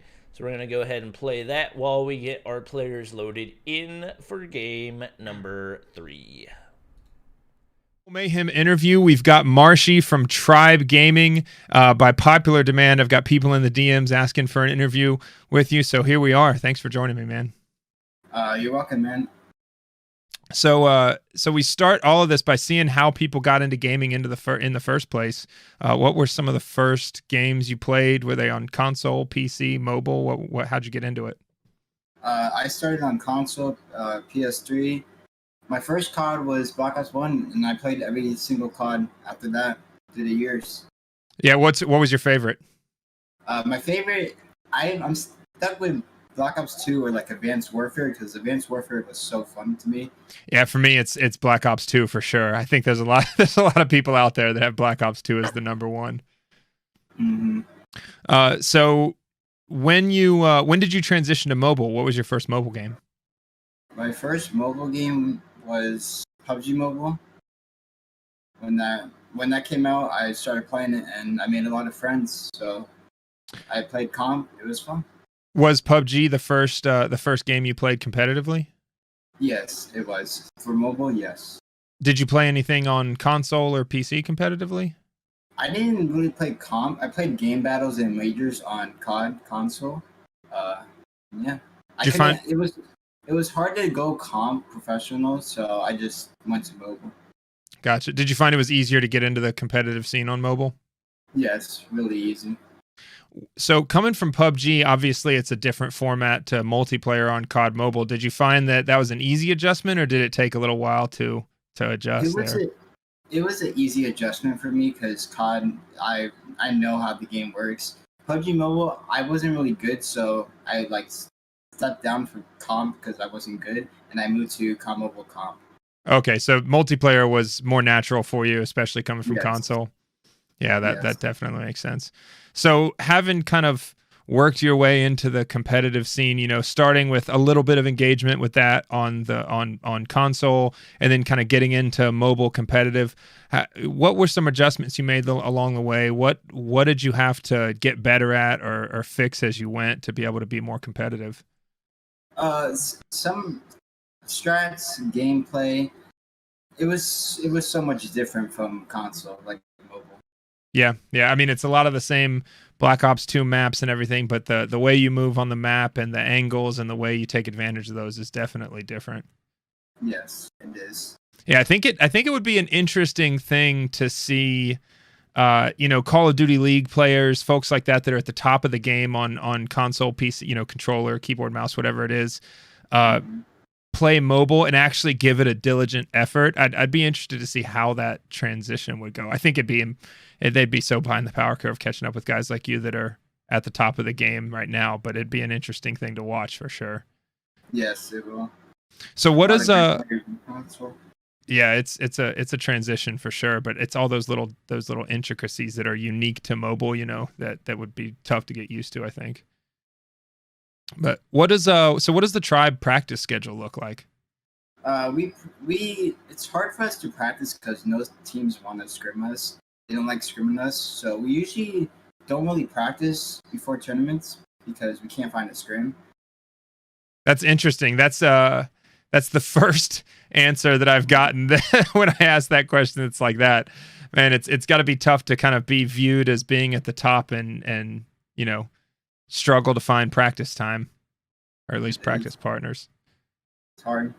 So with that, you know, how do you guys stay at the top of your game if you're not getting in scrims every single night? We just full send the tournament. We go in raw and we do good. That's definitely a different strategy, a little bit more limited than most of the other teams with the scrim opportunities. But hey, I think the results speak for themselves so far. We got the best IGL, Bolo. Yeah. I think you know, there may be a debate out there, but it's a tough argument against Bolu as the best in-game leader. I mean, with NA Champs, that performance, and then what we've seen so far in Mobile Mayhem, I mean, Tribe, you guys just dropped your first regular season loss in the whole time that you've played as a team in Mobile Mayhem like this. So, and you know, that's just one loss in the regular season, which is not a major detriment, but that, you know, to only have one loss at this point is pretty, I don't know, different. We're gonna get our payback. We're gonna get our revenge. Yeah. So what makes you guys different than everybody else? How can you be so successful? Is it just Bolu as his in-game leader skills, or you got some other things going on? Oh, we got fraggers. We got good IGL. We got good OBJ players. We got all the good players that we. So you think a lot of it is kind of Tribe's ability to put a team together? Yeah. Yeah, I think they're unrivaled right now with that. It seems like kind of Tribe may be close to the top of the heap, if not the top of the heap consistently, and the ability to recruit good people is a huge factor in that. Mm-hmm. So what, you know, obviously with the success so far, what do you see people doing differently in competitive play compared to like the average high-ranked player, somebody that plays mostly ranked? What are the big differences? Knowing what to do, knowing to get on point, I don't know how to say it. Yeah, the kind of the map, like that feel for the timing on the map as the game goes. Yeah, keep calm. You know, when you're down, like a lot of opponents, 100 points, you could still come back and win the game. Knowing like what to do when in situations that are like kind of putting pressure on you, but it's not, just relax and you could still win the game. Yeah, I think that's a huge factor, man. When people go on tilt and start rushing in to every single gunfight, I know I do that probably a lot more than I should. get angry at a couple deaths in a row and want to get it back, and you rush in and you just feed the other team for the rest of the match. That's definitely a tendency you see in ranked play. And Tribe's got some pretty unique comms. It's very, very active comms. You think that's a pretty big factor? Yeah, our comms are pretty good. Yeah, the team communication and just kind of everybody knowing where their assignment is and what's important is has got to be a huge factor. And I know ever since Champs last year, the Tribe comms have been a topic of conversation. Yeah, and now it's way different with this Tribe team. It's way different than it was in Champs. Yeah. So what are your favorite guns right now? What are you playing with? My favorite gun right now is the QQ9, but usually it gets banned. Usually we ban it because Bolo doesn't like it. So right now, I like the QXR. I've been using that, and yeah. Yeah, I think with there's some pretty automatic, Bison and QQ9 bans consistently, and the QXR I see is a lot of people's choice for the most likely to not get banned best SMG. Yeah. So how do you guys deal with the new hardpoint spawns? I mean, it gets a little bit crazy on the point with the spawns that come close. Is it all about just hitting your shots, or is there a tactic that you're using to be able to deal with that? Hitting your shots, basically, win the gunfight. Yeah, I mean, you watch hardpoint, and it is a constant gunfight on the point. Yeah, you gotta block the spawn. Somebody has to be in the back of the spawn and block it. Make sure they don't spawn there. Well, hey man, thanks for joining me for the interview. And before we go, who is your favorite Call of Duty content creator to watch? If you're going to be watching somebody, who are you watching? I usually watch Bobby for like patch notes and all that stuff for like new seasons. So I guess Bobby. Yeah, Bobby's getting that clout, that credibility. I think he's a pretty consistent answer to that question. But well, hey man, thanks for joining us for the interview. Finally getting somebody, getting Marshy from Tribe on here after plenty of requests. And yeah, we'll see you guys out there and look for more success from Tribe this season. See ya. All right, everybody, we are back and getting everybody ready up. Fanny, are you just having the best time watching these Mobile Mayhem games? She's just chilling on the couch like, oh, yay. Oh, no, she's yawning. She's not having a good time. Okay, that's all right. That's why I'm here to commentate. Anyways, we are getting ready to hop into Tribe versus Exiled. Oh, she's so tired. She said, never mind. I don't want to be on camera anymore. We'll take a look at our maps and bans real quick. I think we might have a typo. According to the maps and bans, Tribe Gaming has banned the PP10, and Exile has banned the QQ9. I'm assuming that's probably the PP19, and those are the two guns that we typically expect to be banned, so nothing too when surprising. Blame Zim. Yep, definitely Zim's fault. Oh, look! It just changed before my eyes. Who would have thought? We are going to have standoff hardpoint for game number 1, Tunisia search and destroy for game number 2, and firing range domination if it does go to a game 3. We have not seen a game 3 yet tonight, but with Exile playing the way that they have, they could very well make it happen right here, going up against a Tribe Gaming team that has suffered their first match loss of the entire season. I had to switch the scenes back because Fanny's Entire 2 seasons so far. 2 seasons, true.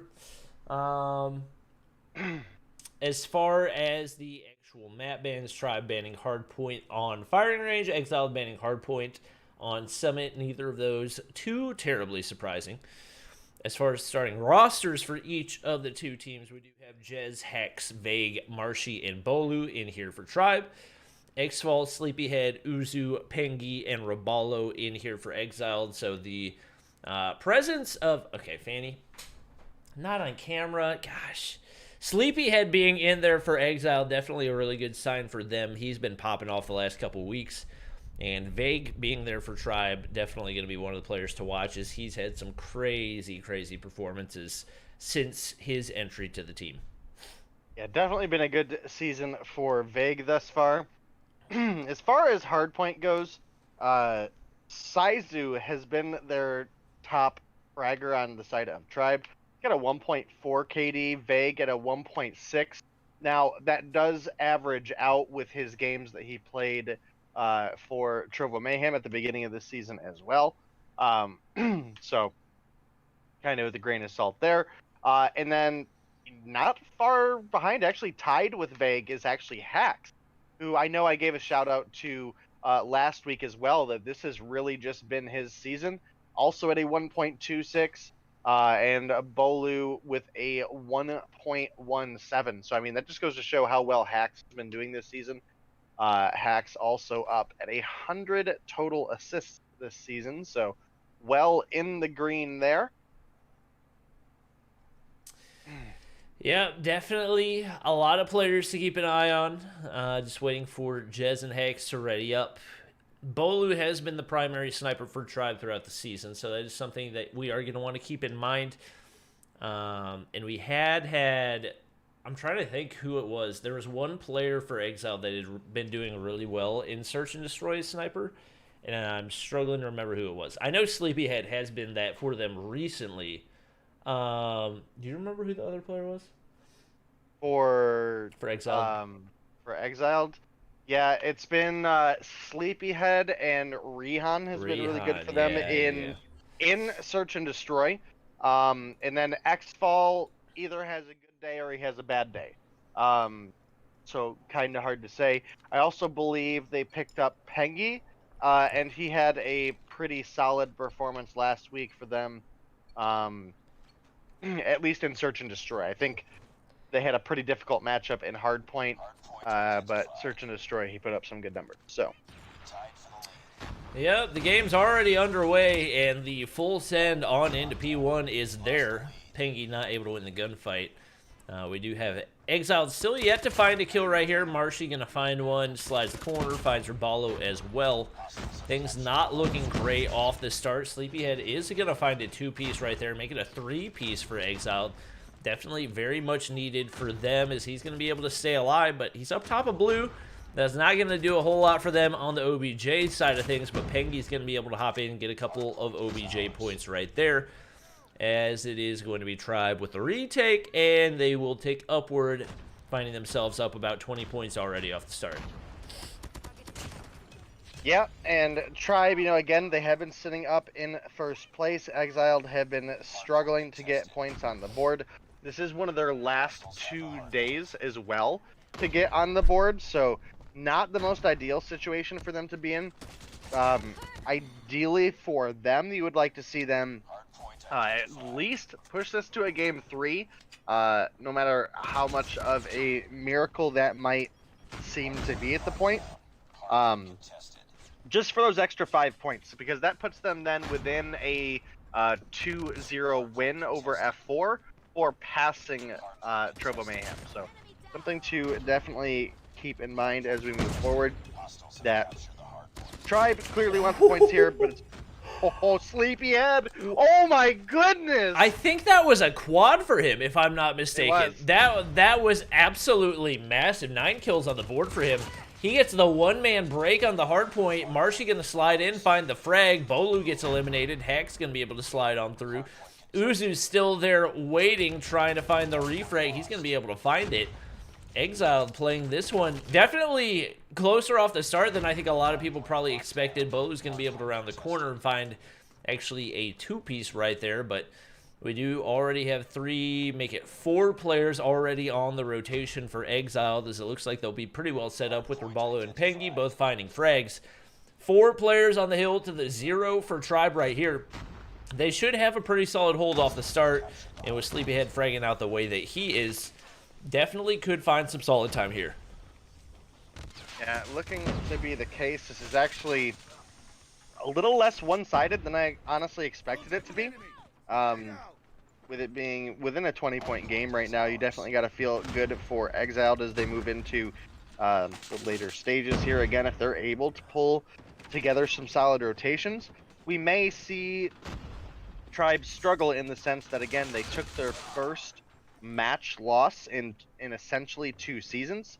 But with 4 players up here on Tribe right now, shy of a strong grenade, this is going to be a hard break to make. But as I say that, the pincer collapse is going to be 5 kills going over to the side of Exiled. But for 11 seconds that you didn't even stay for, I think you might have just given the respawns to Tribe. That was a pretty rough call. But you gotta keep in mind, they immediately sent players out. Raballo's already over on boxes. As I say that, they actually get 3 people on the hill, and the backfire is starting to show up a little bit more. Pengy's trying to make the rotation from Barnside right there. He's gonna be able to beam 7 kills on the board now for him. Spots Marshy as well. Finds kill number 8. We find the hard point unoccupied. We do have Bolu on the stairs, and I don't think anybody for Exile knows, but Pengy with a really big feed right there, and with 2 players down in the bottom side, it looks like they're going to be able to hold this for the time being. Sleepyhead, it looks like... I don't think he's actually close to streaks. I think that's actually an earlier care package, but regardless, they're going to be able to hold it down right here, and even down... especially in the kills department, their rotation's looking pretty solid right here. A big feed goes in for Tribe once again. They've got 4 players in double digits to the 2 for Exiled, and the lead will continue to stack for them once again. Yeah, and, you know, again, I actually think Exiled are putting up a great fight here, specifically in the likes of Sleepyhead, Raballo, and Xfall, who have all pushed up into double digits. I'm actually surprised the game is as close as it is, with Tribe having... Rebel, the very you're 100% right. Fanny is very well on her way to being the number 1 content creator for COD on the board. 100%. 14, Vague for sure. 14. Sleepyhead just now picking up kill 15 and 16 to lead his team. And did have control briefly there for the side of Exiled, but no surprise, Tribe have made the break. Going to be looking to extend their lead here. Yeah, and, we got. Oof. With Hack set up on top of Tank right there, that was just a recipe for disaster for Exiled. Everybody trying to file in, and they're just getting beamed on that rotation. Pengy actually slides in. It's going to be a break going in, at least for right now, for Exiled right here. It's Jez on the backside with the contest. Hax tries to contest as well, not able to do it. And Pengy finding some big frags once again.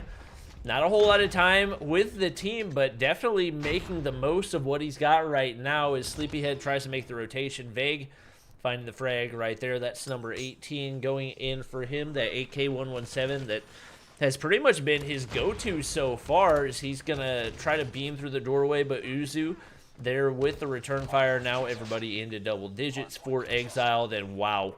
What a feed for Tribe right there. Sleepyhead, the only one remaining. He's going to get beamed following kill number 1 right there. And right now, Tribe looking like they're starting to separate themselves a little bit and build on the lead that they have.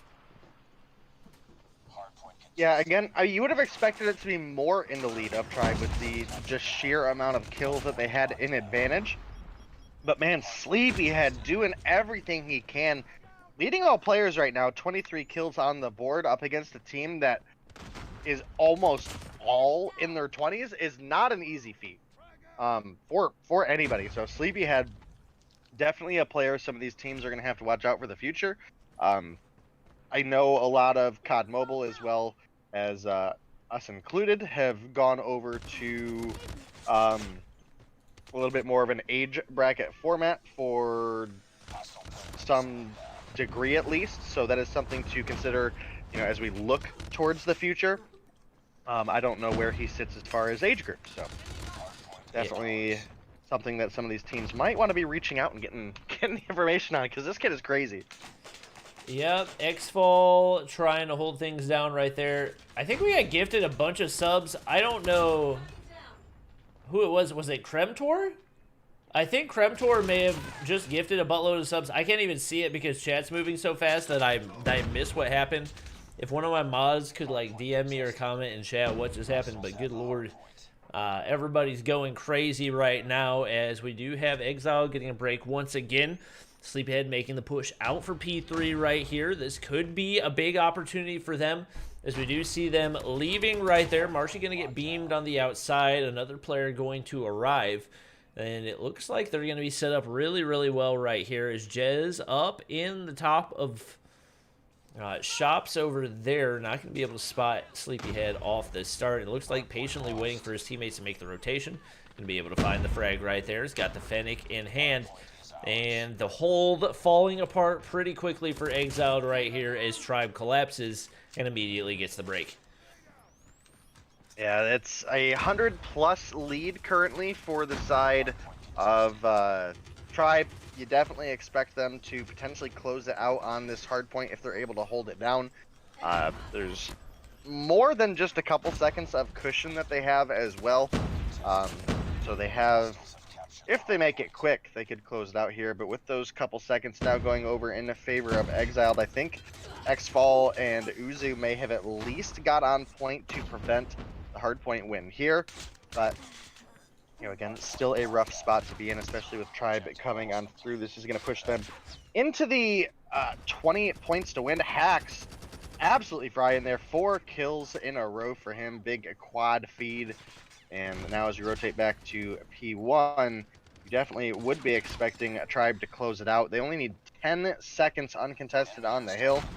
And they'll be pushing us into a search and destroy, which I actually don't remember. Bobby, do you know what our search and destroy map is? Because this is over. Yeah.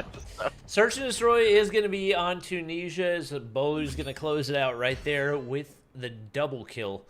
And even though, I mean, I'm not going to say it was an easy win, but Tribe definitely in control for the majority of that game. And they seem to be pretty confident in their strategy right there as they do get the win. Marshy feeling himself following that interview. He ends up top fragging right there as he does get 4,800 points. And obviously 2 minutes on the hill, a big contribution to that 29-19 as well. Not a bad game at all alongside Hacks going 30-19 right there. And Bolu with the 31-15 goes double positive. Over on the side of Exiled, Sleepyhead, the closest person to being positive at 27-30, but just straight up not winning enough gunfights. And in the new format of Hardpoint, that's not going to make the cut. We'll see if they can turn things around in the search and destroy, but Tribe definitely looking like they are back on top of their game following their loss on Thursday. Yeah, I mean, again, this is what you expect out of Tribe. They're a strong team that is largely based and revolves around their team that they had last season that was able to go through undefeated and win in the end. So you definitely expect them to have that mental mindset where they can bounce back from a loss and give it their all for the next set of games that they have, and that has so far been the case. I mean, that was a not like super one-sided game or anything like that, but as far as the kills went, it was pretty convincing. Yeah. To say the least. I mean, again, Exiled put up some great fights here and there. Sleepyhead specifically was just rocking it all game long, competing with the top fraggers of Tribe. So I think that's kind of the one bit of anchoring grace that Exiled had in the hardpoint matchup, and hopefully it'll be enough to carry them through in the search and destroy, potentially push us to a game 3. Again, even picking up 5 points here would give them a little bit more hope. It's still pretty slim with the fact that their 2 buys are in the last week. So it's this matchup, and then they face F4, and they're 20 points down from Trovo Mayhem right now, who also plays F4. So that is not a great margin for them to be in. If they at least pick up the 5 here, we could see them have a chance. If they don't pick up the 5 here, the best they can do is tie, and I don't really see Trovo Mayhem losing to F4. Specifically, they would have to lose 2-0 for it to even be close. If Trovo Mayhem picked up even a single round, they would be secured out of Exiled's reach. So yeah, something to keep in mind. Very, very important matchup for Exiled here. So apparently we did have 50 gifted from Kremtor. Really do appreciate that. Thank you for supporting the channel. Everybody make sure to say thank you to Kremtor if you did get a gifted. Admins, I am out of the screen that I was in, so if we are ready to go for game number 2, I am ready as well. It is going to be search and destroy on Tunisia. Not a search and destroy map that we see a whole lot, but definitely one that it seems like Tribe feels fairly comfortable on. And we do have everybody ready up, good to go for game number 2. I mean, just straight up, if Exile's going to have a shot right here, they've got to find First Bloods, and you got to think Sleepyhead is the player that they've got to look to if they're going to be able to find that. We will be keeping an eye on him. Over on Tribe, Bolu had a little bit of a slow game in their loss on Thursday, and he'll definitely be looking to pick things up as he's been having a pretty solid season so far as the main sniper role for them, and looking to continue to improve in that capacity. This is actually going to be Xfall with the sniper off the start for Exiled. Actually, a hit marker goes in. Sleepyhead's going to be able to survive. And Xfall trying to find somebody across mid. Not going to be able to do so. Jez finds kill number 1 onto Sleepyhead with him down. That's a big loss for Exiled. Bolu finds a 2-piece. Rabalo with the refrag, but Marshy is there himself. Tangi's going to get beamed. Jez finds kill number 2. And it's going to be Tribe taking the lead 1-0. Yeah, I mean, again, you're not really shocked here that the number 1 team is pretty heavily ahead in skill over the 7th place team, I believe, if I remember. Yeah, 7th place. So, not really a shock here. Again, this is the kind of one area that we would give a little bit of hope to shine for a team like Exiled in this position. Specifically, they need to capitalize on the offense here, though, and get themselves a cushion for the second half. And so far, that has proven to be a little bit of a difficult scenario. They are up right now 4-3 as far as players go, but as Jez finds a double kill, that is quickly going to turn, and Uzu going to even things out, but still not a great position for the side of Exiled to be in, and Tribe are looking like they could potentially come away with this one too. Rabalo is running 15 HP, trying to get over to the bomb here. He's got 30 seconds to get this bomb down and then defend against 2 players as well. So again, it's close, but it's possible. Yep. We do see those 2 players for Exiled making the rotation on over to A, which is exactly where Rabalo's going right now, but they're a little bit behind. Looks like he is going to be able to get the plant down right here as Hex set up. Over on the entry side from spawn, he's going to be able to take out the trophy system right there, and will be able to put himself in position. It looks like both Tribe players making the rotation on through mid, and unfortunate timing for Rabalo. He's going to be able to find kill number 1, but Hex there with the refrag. It's going to be an easy defuse going in for him. Tribe able to take round number 2 as well. And we said that the First Bloods were going to be really crucial for Exile. They were able to find it in that round. But following that, they actually lost 2 players off the start and found themselves immediately at a disadvantage. So they've really got to play together, get the trades whenever they possibly can, especially if their snipers able to find those First Bloods. We'll see if they can do it right here as we get ready to hop into round 3. Yeah, and it's so far, again, the rounds have been a little bit closer. Well, specifically round 2 was a little bit closer, but there's still hope for Exiled here. It's going to be a long, hard fought no matter what happens.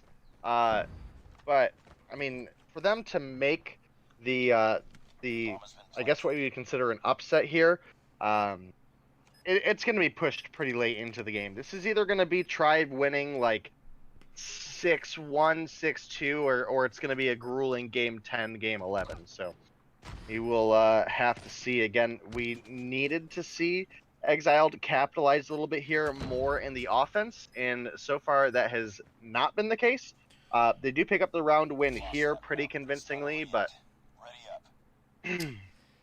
yeah, that was still just a difficult spot to be in. It was a very much needed round for them. We saw Xfall able to pick up the First Blood right there. I would have liked to see him reposition following that First Blood, because obviously Hex knows his exact position. He got beamed following that.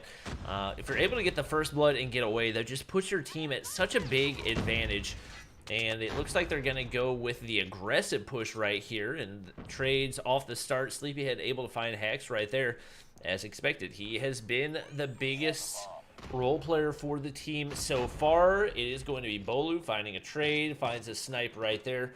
Trying to peek across mid. It is going to be Sleepyhead going with the plant over on the A site.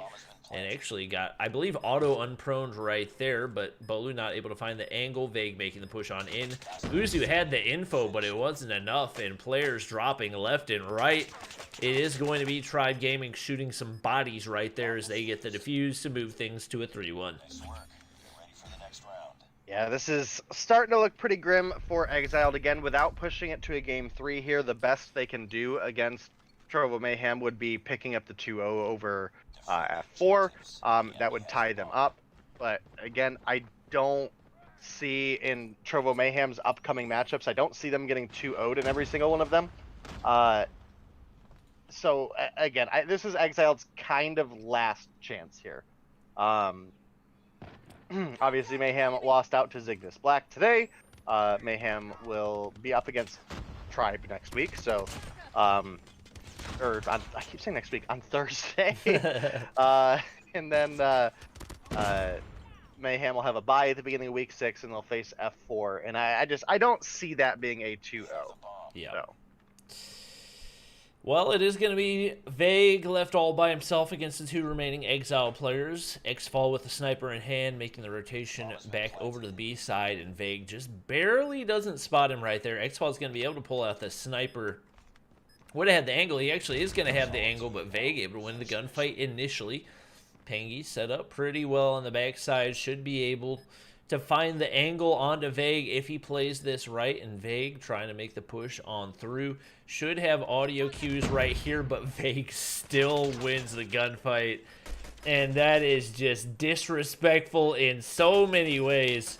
Shooting the body, I don't think he even took any damage right there. He's going to be able to get the defuse over on B. And Tribe Gaming takes the 4-1 lead. Yeah, again, this was either going to be a long, grueling fight, or it was going to be a pretty one-sided Tribe win. Does look like it is the latter. And, you know, again, we would have, if anything, expected to see Exiled perform in the offense on Search and Destroy. And, you know, moving into defense, I think this is just very likely, at least, going to be Tribe walking away with this. And, you know, it was a good season for a new roster for Exiled. Again, there's specifically Sleepyhead has just had a fantastic. No complaints there. So we'll have to see as we move forward into our next season of Mobile Mayhem if we're going to see a return of him, and if it's going to be with the same roster or if he's going to get picked up elsewhere. Yeah, you got to think some of these top contender teams have definitely got to be keeping an eye on him, especially with the way that he's not only played but also improved throughout the season. It is going to be Vague getting the plant over onto the B site as Tribe looking to close out on yet another round. Xfall going to be left all by himself. He's going to get spotted right there, not able to hit the quick scope. Tribe takes yet another round. It's going to be a 5-1 lead for them. And seems pretty likely they're going to be able to close this one out in a 2-0 victory and continue to extend the lead on that #1 spot. Yeah, looks to be the case. Vague having a great game here. Jez, 8 kills on the board. Bolu, 6. Hax and Marshy definitely struggling in the kill department, but I don't necessarily think that's because of much more than... honestly, the rest of the team has soaked up a lot of kills. I mean, Hax has one... Oh, no, it's diffuses, not deaths. I always forget that in mobile, the Search and Destroy scoreboard doesn't show you deaths until the end game. Yeah, they made that change, and I'm just personally not a big fan of it because I would prefer to be able to yell at my teammates whenever they're having a bad game. But you know what? At the end of the day, COD Mobile is going to make the decision that they want to make. Bolu's going to hit the snipe right there. That's not an easy shot. Xfall trying to make something happen right here, but with only 14 seconds, seems unlikely. A nice shot right there, but not able to hit the follow-up.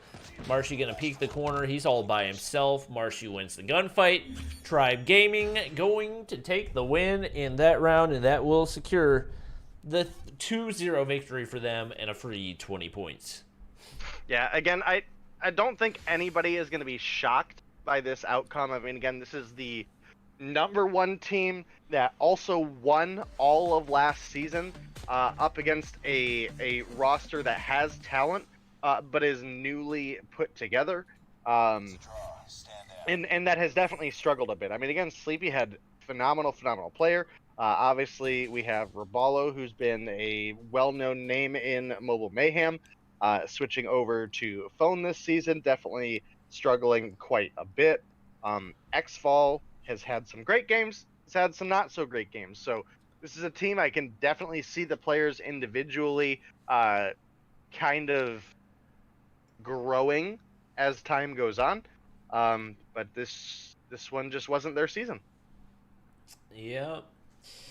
Well, that is going to lead us to our final matchup of the night, and don't get it twisted. It is definitely going to still be a phenomenal one. Nova Invictus going up against 11D. For those of you not aware of what's going on in the standings right now, these two teams neck and neck as the teams continue to battle it out for the top 6 spots. You also got to keep in mind, you do have play-in games for anybody that's not in the top 2 seeds. So seeds, I believe it's seeds 3 and 6 play against each other, and 4 and 5 play against each other for who's going to be in the semifinals. It looks like right now, based on how things are going, at least one Zygnus team is going to be in the top 2 going up against Tribe.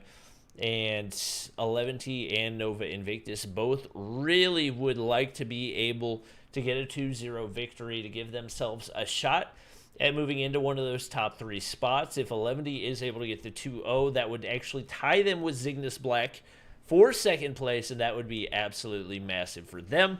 So a lot on the line for both of these teams as we do get ready to move into the final match of the night. Yeah, definitely should be a fun one. Again, we've got a lot of exciting games over the next several days of the season. We talked a little bit. Thursday has some really good matchups in 11T versus Zygnus Elite, Tribe versus Mayhem. I definitely think you could argue that Shreddit versus Invictus could be I think the easiest way to put it is maybe like an overlooked match. Appreciate the sub from Unova. Welcome to the squad. 6, which will be next week, we'll have Invictus versus Zygnus Black. We'll have Invictus versus Zygnus Elite. We'll have Tribe versus 11T. So we've got plenty of really good matchups ahead of us still. Yep. We're going to go ahead and play our second ad real quick, and we'll be back in like 10 seconds because this is the shortest ad of all time.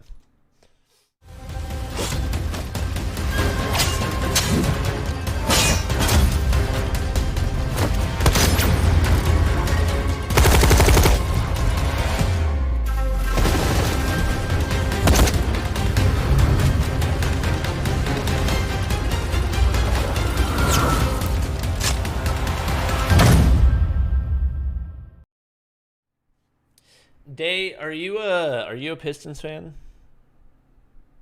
I used to be, long time ago. I haven't really watched basketball in. Were you a Pistons fan in like the Rasheed Wallace, Tayshaun Prince? Yes. That's my favorite team of all time. I can appreciate that. Yep, that was back in the day. That was when I really cared, and then kind of after that era, it just didn't feel the same. Yeah, I feel that. I was just asking because the Hornets are playing the Pistons right now, so I've been keeping an eye on that. It's actually pretty funny because the Hornets was my high school mascot. Oh, who would have thought? Yep. Well, for those of you that care, the Hornets are winning. Let's go. And LaMelo Ball is doing well, 16 points. You love to see it. He's finally back. For those of you also who didn't know, I bought tickets to a Hornets game because I really wanted to see LaMelo Ball play, and then 30 minutes later, they announced on social media that he was actually injured. So that was really fun. But hopefully I'll get to see him play at some point. We are getting ready to hop into our final mashup of the night, so we'll go ahead and take a look at our maps and our bans real quick. As far as the map picks, Hackney Yard hardpoint for game number 1, firing range search and destroy for game number 2. If we go to a game 3, which we have not seen yet all night long, it is going to be standoff domination. As far as the gun bans outside of game number 1, this has pretty much been everybody's go-to. The PP19 and the QQ9 as the 2 banned guns. Nova Invictus banning hardpoint on firing range, and 11 banning domination on Hackney Yard. Once again, an interesting pick as we do get ready to load into our final match of the night. We got a few Nova players in, nobody from 11 in here yet, but they should be loading in momentarily as we get ready to hop into this last matchup. Yeah, just a couple players remaining to get in here. I definitely think that this is possibly the best matchup of the night. Obviously, you know, new kind of going into the Zygnus Elite F4 matchup. I mean, just like broadly looking at the schedule. You know, we knew that was going to be a pretty one-sided Tribe versus Exiled. I would have liked to see a little bit more fight out of Exiled, but I mean, Sleepyhead in game 1 was literally just doing everything he could. You really can't ask for much more than the performance he put out there. Mayhem versus Zygnus Black, a very close 2-0 for Zygnus Black. And then Invictus versus 11. I mean, again, these teams are 5 points separated in the standings, with 11 being at 80 points and Nova Invictus being at 75. So with Tribe's 2-0 win, there's no way either one of these teams tie for first, but the fight for second is still on. With Zygnus Black picking up the 2-0 victory, you definitely know 11 are going to be fighting for it to keep that second place tie. And Nova Invictus, while they can't take second place, they could potentially bump 11 down and put themselves in the running for that second place themselves. And I have to double check. I believe the top 2 teams have a bye. Yeah. Zim has not updated the wording of the semi and quarterfinals, but it should be the first place team and the second place team will get a bye for the quarterfinals and go right to the semifinals. So that second place is very, very important this season. Yeah, for sure, especially with the elimination of divisions and really everybody battling it out purely for a top 6 rather than a top 3 in each division. Really putting a lot on the line, and I think is going to put even more pressure on each of these teams to clutch up in their final games. How many more games do we have left? Is next week the last week of regular season? Next week is the last week, so we have Thursday, and then we have Tuesday, Thursday, and then we'll have semifinal or quarterfinals on the following Tuesday, semifinals on the following Thursday, and then finals and All-Stars week the week after. Gotcha. Definitely gonna be fun to watch, but we do have most of our players loaded in. Maybe Coach Image is going to be playing for Nova Invictus. He's ready up for right now, so I'm assuming he's actually going to be playing. Yikes. Typically, you don't see the coach playing, so that could be an immediate advantage for 11 off the start. We do see Wiru in here. He's been kind of in and out of the lineup throughout this season. Having him in there, definitely a really good sign for them. Alongside Yuji, Diego, Just, and Zai. Obviously, haven't seen much Wiru this season. It's pretty sad. Yeah. Definitely one of the better players in the league. Or Search and Destroy, at least. Yeah. And Very, whenever very he shows strong up and presence right respawns, there. he shows up big time as well. As far as missing players for Nova, I don't know. I feel like we haven't seen Nova play that much recently. I don't know why I feel that way, but Well, currently we've got Desi, we've got Paris. We're missing Band. no, Band's in there. Is Got he? one. Oh, he is. Oh no, we're missing Hua. We're missing Yeah, Hua, yeah. and we're missing. Lewis is no longer on the roster. Oh, They did pick up Will, but we haven't seen really much of Will either. So that's who we're missing is Hua. interesting. Well, the team definitely seems like they're struggling with consistency in regards to their starting roster, which is never really a great sign. Obviously, you'll have some rotations just as people aren't able to make it, but to have this many players in and out of your roster this late in the season, probably Well, not I a think great sign. Lewis alone has been on the roster, off the roster, on the roster, and Okay. then back off the roster again. So Well, I think Hua was on and off as well, right? I think just the one time though. Okay. Yeah. He was on, off, and then back on. Okay. Yeah, definitely. Start getting past that, and it feels weird. Yeah.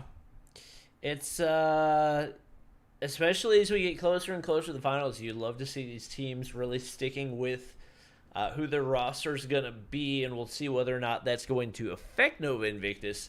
We do have all of our players readied up, good to go for game number 1, and Coach Image going to be playing for them, so we'll see what he's got to bring to the table for them as they're going up against one of the top teams in Mobile Mayhem on Hackney Yard Hardpoint in game number 1. Yeah, gonna be a big game between these two teams. Again, you have to consider that 11T likely have a pretty sizable advantage currently. Again, you can't harp on them too much, being the coach, not intended to be a player, but with the kind of as you mentioned, with the inconsistency of roster for this team, you definitely imagine he mostly added himself to fill in these kind of scenarios where they otherwise maybe not have been able to fill in a roster. Because Coach Image, while we haven't seen much out of him, currently sitting at a .38 KD for hardpoint and a .5 for search and destroy. Again, he's the coach. He didn't really initially sign up as a player, so you got to figure 11T have a pretty distinct advantage, as well as having one of their original starters back in Wiru, who we haven't seen much this season. So definitely a big day for 11T. Despite the roster advantages for them, Nova Invictus looking really good off the start. 4 for Desi and for Ban Diego. On the backside, going to be a little bit pinned back with players spawning all over the place for Nova Invictus.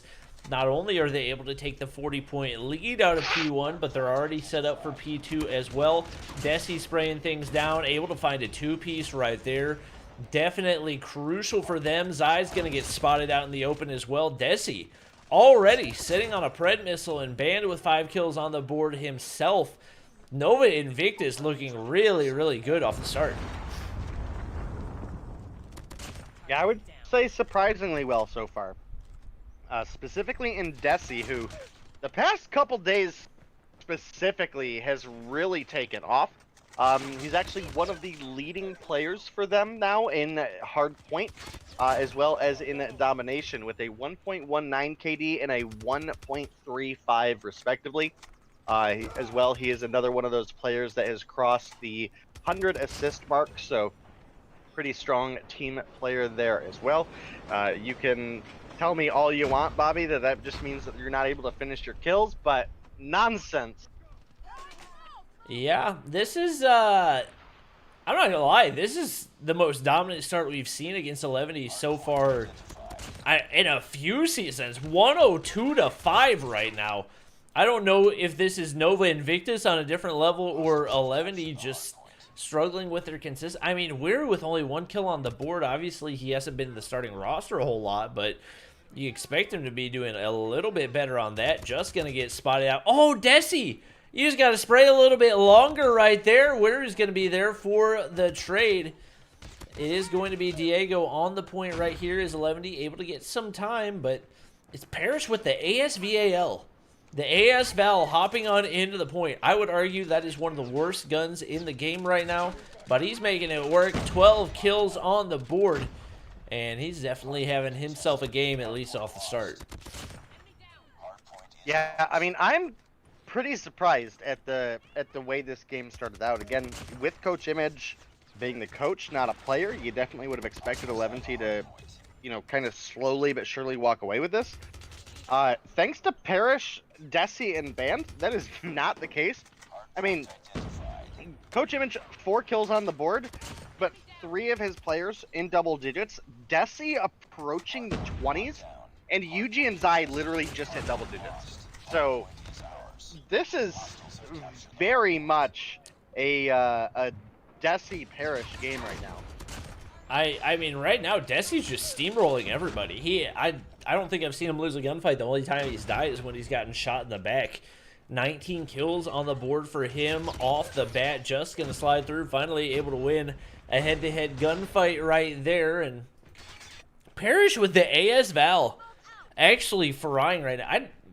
Let me find out what this dude's build is, because I, for the life of me, cannot make that thing work, but he is definitely making it happen right now. It has such unique attachments that I don't even know what it is, but I'm sure somebody will tell me down in chat. 17 kills for him. I'll tell you right now, that gun was amazing in Modern Warfare. Yeah, I've seen what it can do in Modern Warfare. It's crazy good, but in COD Mobile, they nerfed it, so the time to kill is slower, and it has, if you build it out for any type of mobility and ADS time, it just has no type of range. So I'm surprised it's been able to make it work this well so far. But 17 kills, obviously making it work the way that he needs to, is 11 trying to make the push on through. He's not able to get the kill right there. And Desi left to try to defend. Teammates getting pushed. Image tries to win the gunfight. Not going to be able to make it happen. Definitely a much-needed break for 11, who's now starting to bounce back in a really big way right here, as they got 2 players on the point. What was, I believe, like an 80-point lead has now dwindled to 30. And they're very much in control of this game, as Envy is able to get the break. We'll see how long he's able to hold it. Yeah, definitely. Well, I mean, beams down 2 there. Pretty big pickup for Parrish. They maintain their lead, but 11 have had a actually pretty big comeback as far as the score goes. I mean, they were sitting down 100 points, or just about, and they've at least closed the gap to just about 50 currently. So they still have some potential. We can definitely see the struggle from Coach Image right now. 6 kills on the board for him. But I mean, equally looking over at the side of 11, Wiru's down at 7.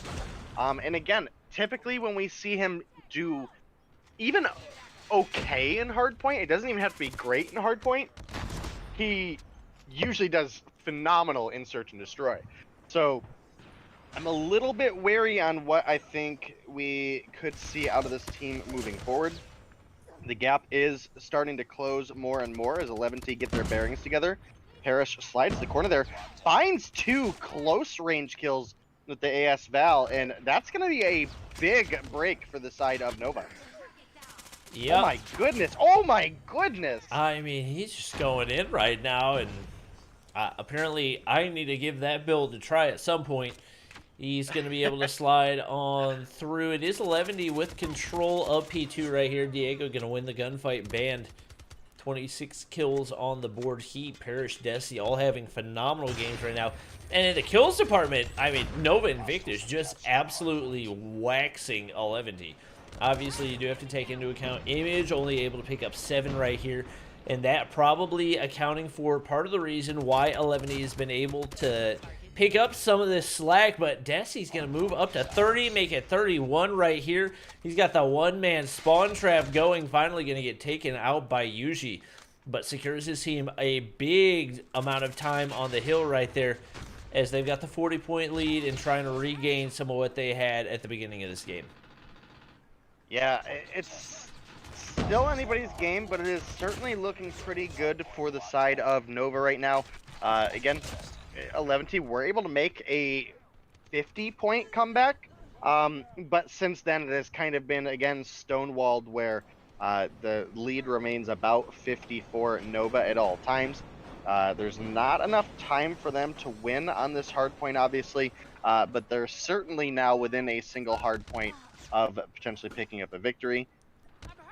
We do have Just looking for a kill onto Parrish there, not able to find the bullets to connect. Jumps down into the smoke. Band is going to pick that one up. Finds a second kill onto Diego. Envy, no reason to win that gunfight, wins the 2-1 there. And I think this could potentially just be it getting closed out. Just looking for some kills. It gets turned on by a player climbing up. Not a great position to be in. I mean, granted, he does have an MP7 out, not the greatest kill potential at a range. It also is very accurate, so you should have been able to get those bullets to land. So a little bit rough there, but it looks like the 250 to 160 win is going to go over to Nova, even with Coach Parrish in, only picking up 10 kills in that round as well. So definitely a rough spot for 11T to be in, but at minimum, at least Invictus picked themselves up 5 points here. So that was, I thought 11 was going to pull off the comeback. They had it down to like 30 points right there, and then it just seemed like they let it go. And I think the kill count tells a good amount of the story. Is Desi goes double positive, 39 and 20 right there. Nova Parrish plus 11, 30 and 19. Band plus 11, 34 and 23. Coach M is the only player going negative, and he wasn't really that negative. He was the primary OBJ player for them, 2 minutes, 12 seconds on the hill. And for your coach to only go -8 when everybody else is frying that hard, that was probably one of the better games that I've seen Nova Invictus play throughout the season. Yeah, I mean, I definitely agree. I mean, you know, again, with the exception, obviously, we had Coach Image, who didn't really go that negative. I mean, only had 10 kills, but also only had 18 deaths. So when you look at the fact that he had a .38 KD before in hardpoint, this is above 50, you know, so it's not horrible. Again, my biggest shock was how hard Wiru struggled at the beginning. You know, again, we don't really look at him as, you know, this is a respawn slayer. We typically are looking at him more, his search and destroy plays are phenomenal. I don't know what about it, but specifically in search and destroy, his gun skill is way better than it is in hardpoint. So granted, it's been a couple weeks. We see him down right now. We'll have to see if he has a little bit bigger of an impact for them in search and destroy. But I mean, again, Desi 39-20, Parrish 30-19, Band 34-23, and Envy, I believe it was 24-16. So I mean, overall, just really 27 actually. So everybody on Nova just having a great game here, as you mentioned, for the 4 of them. Possibly one of the best rounds we've seen them play all season. For sure. That was, I mean, part of that I feel like 11 was just not playing up to what their par is. And maybe it could just be that Nova Invictus was winning that many gunfights, but it doesn't really feel like they fully came to that game number 1, and we'll see if they bounce back in the search and destroy on firing range. Obviously, Wiru, you expect to be your search and destroy specialist, and that typically is going to give you a better chance at winning that one. But like you said, he struggled at the beginning of game number 1, and a lot of those times those struggles just tend to be on the mental side of things and carry over to game number 2. He's going to need a really solid mental refresh in order to give his team a shot at pushing this to a game 3, and especially with how close things are between these two teams right now. 11T needs to at least get 1 game win right here to keep things a little bit close and maybe have a shot at securing one of those top 2 spots. Taking a look at the standings once again, had they been able to get the 2-0 win, It would have been tied with Zygnus Black, but dropping map number 1 gonna set them back significantly. At the very maximum, they could be tied with Zygnus Elite at 95 points. Nova Invictus obviously looking to close this out in a 2-0, and if they're able to do so, that would tie them for 3rd place. Yeah, definitely a important game as far as the standings go between these two teams. Again, you would have, if you were 11T or an 11T fan, you would have liked to see them pick up a 2-0 here and keep that second place tied with Zygnus Black. But is it Zygnus Black or is Zygnus? Let me double check my standings real quick. Zygnus Black. So yeah, as you mentioned, you know, potentially could see Nova Invictus tied for 3rd. Also could see 11T tied for 3rd if they were able to turn it around and pick up the 2-1. So a lot on the line here, but that I think officially puts Zygnus Black into 2nd place territory. And again, 2nd place, super important as far as the standings go for this season. 1st and 2nd place will receive a bye on quarterfinals day, which will be that week's Tuesday. And they will go straight into Thursday's games, which means you've just got one less set of games to play, which means there's one day less of potentially outing you out of the tournament. So, Enemy contact. Yep. It looks like we got everybody there we go. loaded in, good to go. For game number 2, usually with the sniper in hand for 11T, and I believe Band has been the primary sniper for Nova Invictus. Could potentially see some changes. They haven't been super consistent in their sniper position. He is going to pull it out right there. Just throws the nade over top, but Band, I think, actually hit the wall bang right there. He's going to get beamed by Wiru for the trade. 4 players remain for each team. As 11E now going to go ahead and push up onto the A site right here. The bomb in the hands of Diego is going to go down. Pressure's now on for Nova Invictus to get the retake. Parrish has a smoke in hand, and I think may have seen somebody on the inside of trailer. Nobody dropping for either team yet. 11E still in perfect position right now. And it looks like the collapse is going to go on in. Nobody on the inside of trailer, interestingly enough. Diego right below that little staircase outside. And he seems to have awareness, but wow. Zai with the 2-piece to close that out. And definitely a big closeout for 11T to take the lead off the start. Yeah, and again, 11T need to turn it around here. They... again, they've already lost their tie for 2nd place. No matter what happens, whether they make the 2-1 comeback or if they lose the 2-0, they've lost 2nd place. It's just a matter of how far do they fall at this point, with Zygnus bumping up to 95, with Zygnus Black bumping up to 100, with Tribe bumping up to 120, and potentially Invictus bumping themselves up to 90. That could move 11T all the way from 2nd place down to 5th. Just on today's games alone. Yep, Zai's going to pick up a frag right there. Again, he's been really big. And something about Search and Destroy for Wiru, he just... I don't know if he finds his gun skill or if he just has the instinct, but 4 kills on the board for him. Zai tries to win the gunfight, not able to make it happen. Usually going to go ahead and send out the smoke right there. Oh, it's a concussion nade. I thought it was a smoke. That's going to save his life. 2 HP. Gets the frag right there. That's a win for 11E, making it a 2-0. Yeah, Yuji just barely won that fight. So it was kind of a good thing he had the concussion there instead of the smoke. As you mentioned, it probably is the reason that he lived. Zai picking up an opening kill on the Parrish is big for the side of 11T. Wiru, as you mentioned, having a much better performance here in Search and Destroy. Already 4 kills, only 2 rounds in. So pretty big comeback from him. Stepping up from the, I think it was 16-28 that we saw out of him in hardpoint. You have Coach Image with 2 kills on the board. So not having a horrible game thus far. Yeah, players dropping left and right for Nova Invictus right here. Image going to be the only one left to have your coach top fragging, just typically not a great sign. And that is going to be the 3-0 win for 11D, or round win for 11D.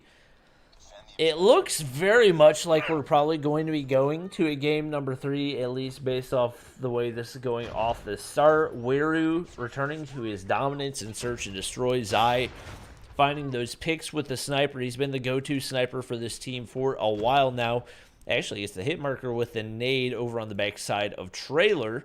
And that's actually going to trigger the counter rotation on over to B. And Coach Image, poor man, stuck all by himself. He's just going to get beamed by Diego right there. They get the trophies down. It looks like they're going to be able to get the bomb down over onto the B site. Envy going to be able to win a crucial gunfight right there. Slides through, finds another frag as well. Parrish just barely misses out on the shots on Zai and dies to an MW11. Painful to see, but Ban's going to be able to win that one. Now in a 1v1. He's going to find Diego. What a shot from him. Clutches the 1v2. Definitely a much-needed round win for Nova Invictus. Yeah, definitely needed to put a bit of a stopper onto the momentum that was building up for the side of 11T. As you mentioned, typically not great for several reasons when your coach is top fragging in Search and Destroy. Band and Parrish stepping it up there 4 and 3. So we'll have to see if we can get a little bit more life out of Envy and Desi, who is our top frag in hardpoint. Just could not find Envy's head over the head glitch on the bomb there. This is potentially looking like it could go into oh, well, Weru can't sleep on this man here. Ooh. Oh my goodness. What was that, a 1v3?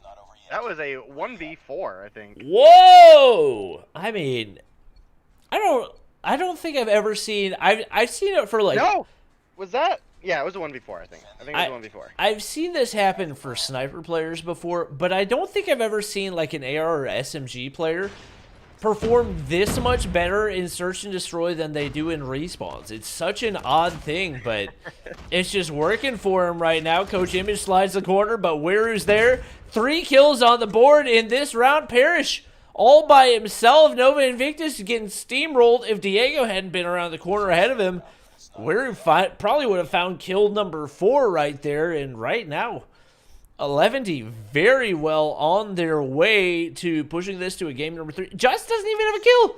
He doesn't even need to have a kill because Weru's just absolutely slaying everybody in sight. And right now, Nova Invictus needs to turn things around. But even on the offensive side, it's not seeming to make a difference. They get steamrolled. Weru, well, I thought he had a frag nade right there, but it's actually going to be an AR kill going on in. Envy takes some shots right here. Doesn't have anything to work with. Usually gets the final pistol shot. And a dominant Search and Destroy win for 11D to push this to a game 3. I mean, just to put it into perspective, in the entire hardpoint game that we had, Weru had 16 kills coming to Search and Destroy where players have limited lives, and he puts up 13. So, really, really big performance out of Weru there. Basically single-handedly secured them the win in Search and Destroy. But man, what a game for him. What a big comeback. Yeah, that was, I mean, it's just like watching a completely different team. And honestly, that was way different. I was gonna say no discredit to Just because it's probably his teammates finding all the kills, but he went 1-6 right there. So he honestly had a pretty bad game. But we're on the flip side, 13-2 in Search and Destroy. That's just a performance right there. Good lord. Yeah, he is pumping them numbers up currently. So good return from Weru. Make sure I got my screenshot for my records. I do. And we'll be jumping into a game 3 here, which I don't think we had any on Tuesday or Thursday of last week. Yeah, I don't. Oh. No, we did for Zygnus vs. Tribe. Well, that's right. Yeah. But we've definitely not seen a whole lot of them lately. Like I said, just looked like a completely different 11D team right there, and I don't know if it's their confidence in search and destroy or if Nova Invictus had a really good game 1, but that's going to bring us to game 3, and I don't really know what to think right now.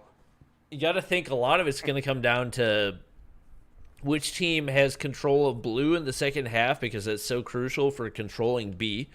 So you got to keep an eye on that, but at the same time, regardless, it seems like with the way 11D was playing right now, if they're able to continue that search and destroy, because like obviously Nova Invictus won the hard point, but it wasn't like crazy dominant blowout. That was 6-1, just absolutely steamrolled search and destroy for 11D. And that was definitely the team that we expected to see in the hard point. We just didn't, especially with Coach Image. No discredit to him, but he's the coach, not a player. So you typically don't expect him to see, or you don't expect to see him in the lineup, and that's just going to be an automatic disadvantage for Nova Invictus. Yeah, I mean,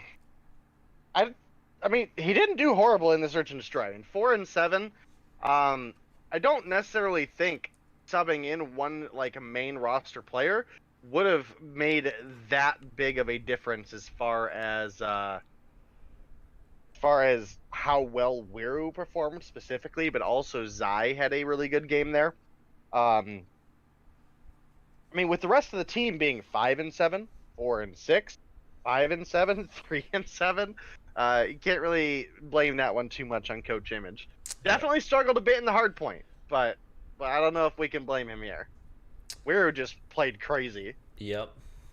We do have all of our players readied up for game number 3, so we should be good to hop in. Like I said, it is going to be domination on standoff. This will be our final game of the night. And even with it going to a game 3, we're still going to close things out pretty early, as we typically end around 10. And it is 9:30, getting ready to hop in the final one. Oh, hey, Fanny. Hey, what you doing? You just chilling? Yeah, I know. It's not quite as fun sleeping on the floor, is it? You'll be all right.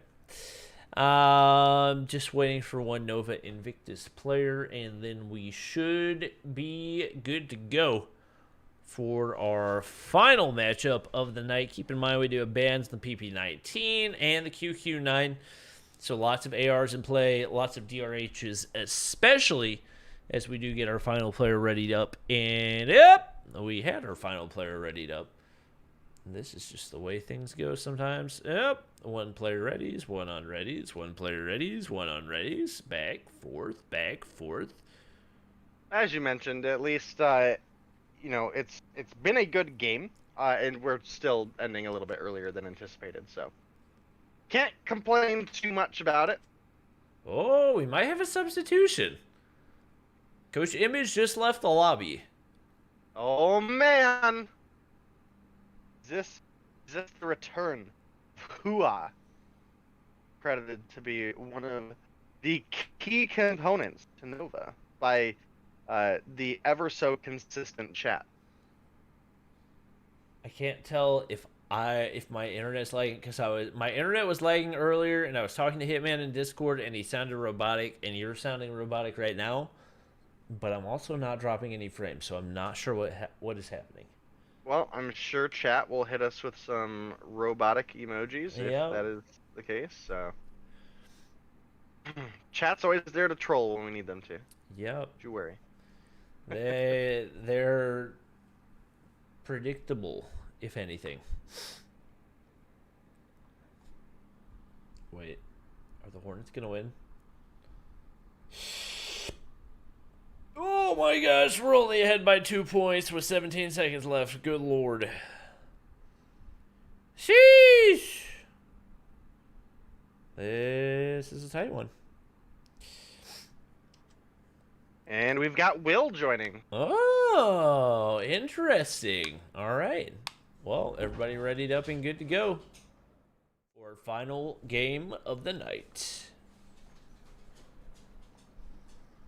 And we are wasting no time, gonna jump right on into it. I don't know, Bobby, what would you say your expectation here is? I mean, we had a pretty dominant respawn performance from specifically Desi, Parrish, Envy, and Band in hardpoint, but just did not show up for Search and Destroy. Yeah, I'm going to give the advantage to 11D off the start. They seem to be a lot more confident, and typically blue side is just the stronger side. We do see Zai pushing up right there, applying some pressure, does find a frag. Nobody able to get control of B off the start. Just going to be able to take a player out of Delhi. He's got a Ranger foregrip over on his DRH. Not typically my recommendation. And an interesting cap going in, as we do have Nova Invictus taking A and C. So they can basically, at this point, take their choice of what flag they want to control. And if they're able to maintain A right here, could be really, really big. I think Envy's actually going to catch a couple players on the rotation. It is going to be Weru winning that gunfight. And off the bat, looking a lot stronger in this respawn than he did in the first one. They're going to be able to secure the double cap for the time being. Obviously, Nova Invictus not quite able to get any pressure over onto that B flag, at least as of yet. And they're going to be able to secure that tractor area as well, which should allow them to spawn trap Nova Invictus right here. Will trying to lay down some counter shots, but with only 2 kills on the board. Slow start for him. Envy, the only Nova player able to get anything going off the start.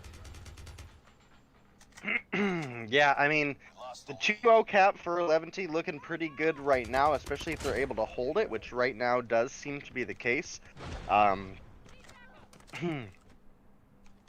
Still, I mean, we're still really close to the score, obviously. I mean, we're 5 points between these two teams, but unfortunately for Nova, they've been unable to find a break, as we see Just pushing up there, picking up a couple kills, having a little bit slower of a day than we're used to seeing. Will making his rotation over is going to get gunned down by Zai, who has not been having a bad day, at least as far as the search and destroy, and now so far the domination goes. Yep, Envy looking pretty solid off the start, but 11T just too much firepower right here. Zai with 10 on the board already, and a little bit of progress over onto A as well. Zai's going to be able to hop up onto this head glitch, laying down some shots, not able to get a kill, but obviously forcing everybody back into spawn. And Nova Invictus not in a favorable spot at all. Zai finally going to get beamed off that head glitch, and he's going to be forced back into C. But Nova Invictus just has not been able to find anything so far. Desi waiting for him on the stairs. He's going to get gunned out. And just left and right, it is going to be 11D winning gunfight after gunfight right here. Weru, movement is on point. Gun skill not quite there. He's finally able to find a frag. I don't understand. Okay, Envy, you've just got to win that fight. That was... Yeah. That was just painful to watch somebody lose that gunfight. He got the kill, ran out of ammo, reloaded while a guy's staring at him, and still somehow able to win the next one. And that's going to secure the triple cap for 11D, which is definitely very far from where they started the game, where Nova Invictus seemed to be in control. And again, these are certainly not the respawn numbers that we've seen in Nova Invictus put up in Hardpoint and Hackney Yard. I mean, they were really positive in Hackney Yard, and that is so far not the case. I mean, Envy, 10 kills on the board to finish it, just barely touching into double digits. Meanwhile, the entire team of 11T, except for Just, are in double digits. And again, Just has been having a little bit of an off day for them. But Yuji with 13, Diego 12, Zai 13, Weru 10. I mean, Weru's almost got as many kills in this domination as he did in the entire hardpoint, and we're only halfway in. So, maybe shook the rust off a little bit when he got into Search and Destroy, was feeling the groove, and here we are. Yep, we're going to be able to win another one right there. Like we said, he struggled in the first hard point, but has picked up a lot of the slack right here. Zai and Yuji, 16 kills apiece. And top kills right now for Nova Invictus, 10, with 2 players still yet to hit double digits. They are struggling to win these gunfights. As I say that, they do get a big feed that could very well secure them the B cap right here as they get a lot of players pushing up. Another double kill right there. Nays going over top. It seemed like they had everything they needed to be able to secure that, as Envy's going to find another double kill here as well. Diego getting beamed through the wall, lays down the counter fire, able to win the gunfight. But somehow Nova Invictus just not able to get that control. Parrish wins the gunfight over top of the head glitch, slides on out to Diego as well, wins another one right there. Just is waiting for him on the backside, and it is going to be 11 with continued control of the B flag. Yeah, and this is a really unfortunate position for Nova Invictus to come into. Again, it's kind of a weird blend of the hardpoint and the search and destroy. Obviously, you have the respawn aspect of the hardpoint, but you as well have the more static objective in the search and destroy, which is seemingly a pretty decent favor over to 11 currently. We have Zai up at 20 kills. Wiro, as I mentioned, just 1 kill away now from the total kills he had in hardpoint. And I don't think any 2 players on the side of Nova total up the numbers that they put together in hardpoint for a single player. So really just shows how much Nova is struggling in this final matchup. I don't know if it's the map. I don't know, again, if it's just 11 didn't have any sort of warm-up coming into today or what the case may be, but this is not the same 11 we saw in hardpoint by any means. Yeah, we are going to have the double cap go in right here for Nova, but I think it might... they're well past triple cap territory right here. So they're going to need to make some sort of miracle push to give themselves a shot at winning this one. We do see Envy winning some really crucial gunfights right here, and he's actually on a big spree, not too far off of a cluster strike. So if he plays everything right, they might actually be able to get control of the A flag right here. But at this point, everything has to go perfectly according to what they need. We're just going to be able to win the gunfight from top blue right there. We could potentially see a cluster strike coming in pretty soon, as obviously Nova Invictus is going to try to make this push at one point or another for the A flag. And it looks like they might be able to do it without the cluster. Parrish is going to be able to win the gunfight. They've actually secured it, but you got to keep in mind time's going to be a factor as well. Usually wins the gunfight right there. The cluster does go in over onto C, so that's going to prevent 11 from capping right now, but Yuji slides on in, wins a gunfight right there. That will secure the flag cap once again. It is going to be Nova Invictus in need of a triple and trying to apply that pressure back towards C, but time continues to dwindle. Only a minute 10 seconds remaining. Even if they're able to secure it, there might not be enough time for them to win. Yeah, it's not a great position. I mean, again, as you mentioned, we're in solid, basically hold triple cap for the rest of the game, and the progress on C just isn't there. I don't think, even with the triple cap at this point, I don't think 40 seconds is going to be enough. So this is looking like the 2-1 win for 11. That's going to bump them up to 95 points, and unfortunately for Nova, who started off the day looking great, they're going to just kind of cushion themselves a little bit from falling too far down, and bump themselves up to 80 overall points thanks to the 5 for winning the hard point. So yep.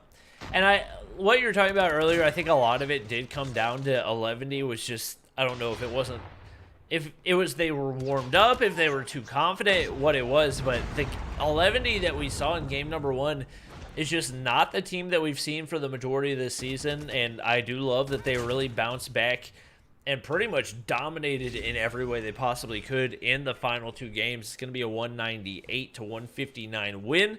To close that one out, obviously the dominance in search and destroy played out as well, and those 15 points are going to be crucial for the standings, as that is going to move them on up, and I believe that will tie them with Zygnus Elite right there.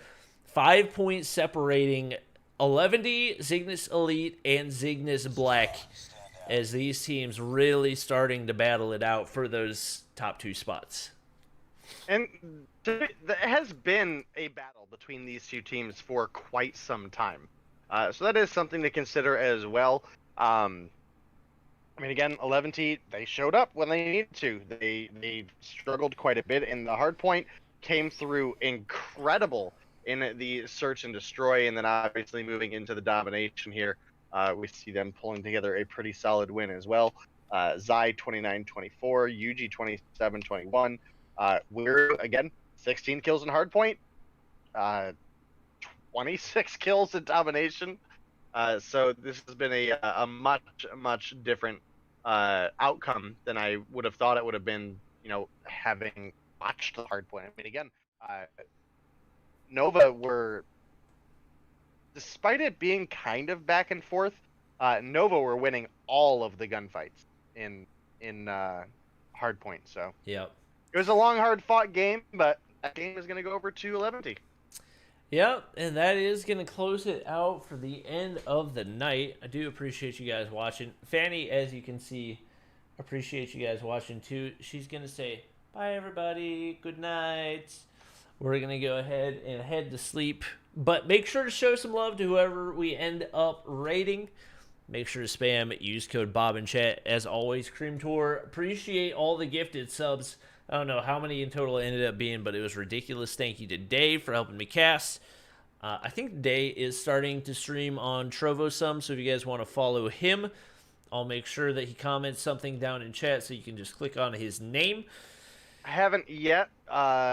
On, I think, Monday of next week, I'll be ordering all of my PC parts. Okay, well, go ahead and comment in chat so everybody knows to follow you. Anyway, as always, thank you to the admins for helping us out with the stuff that I do not have the patience to do. Thank you to the players for giving it your all. That's going to be it for the stream. Appreciate you guys watching. Hope you enjoyed. If you did, make sure to drop a follow, like, subscribe, and we will catch you guys in the next one. Deuces.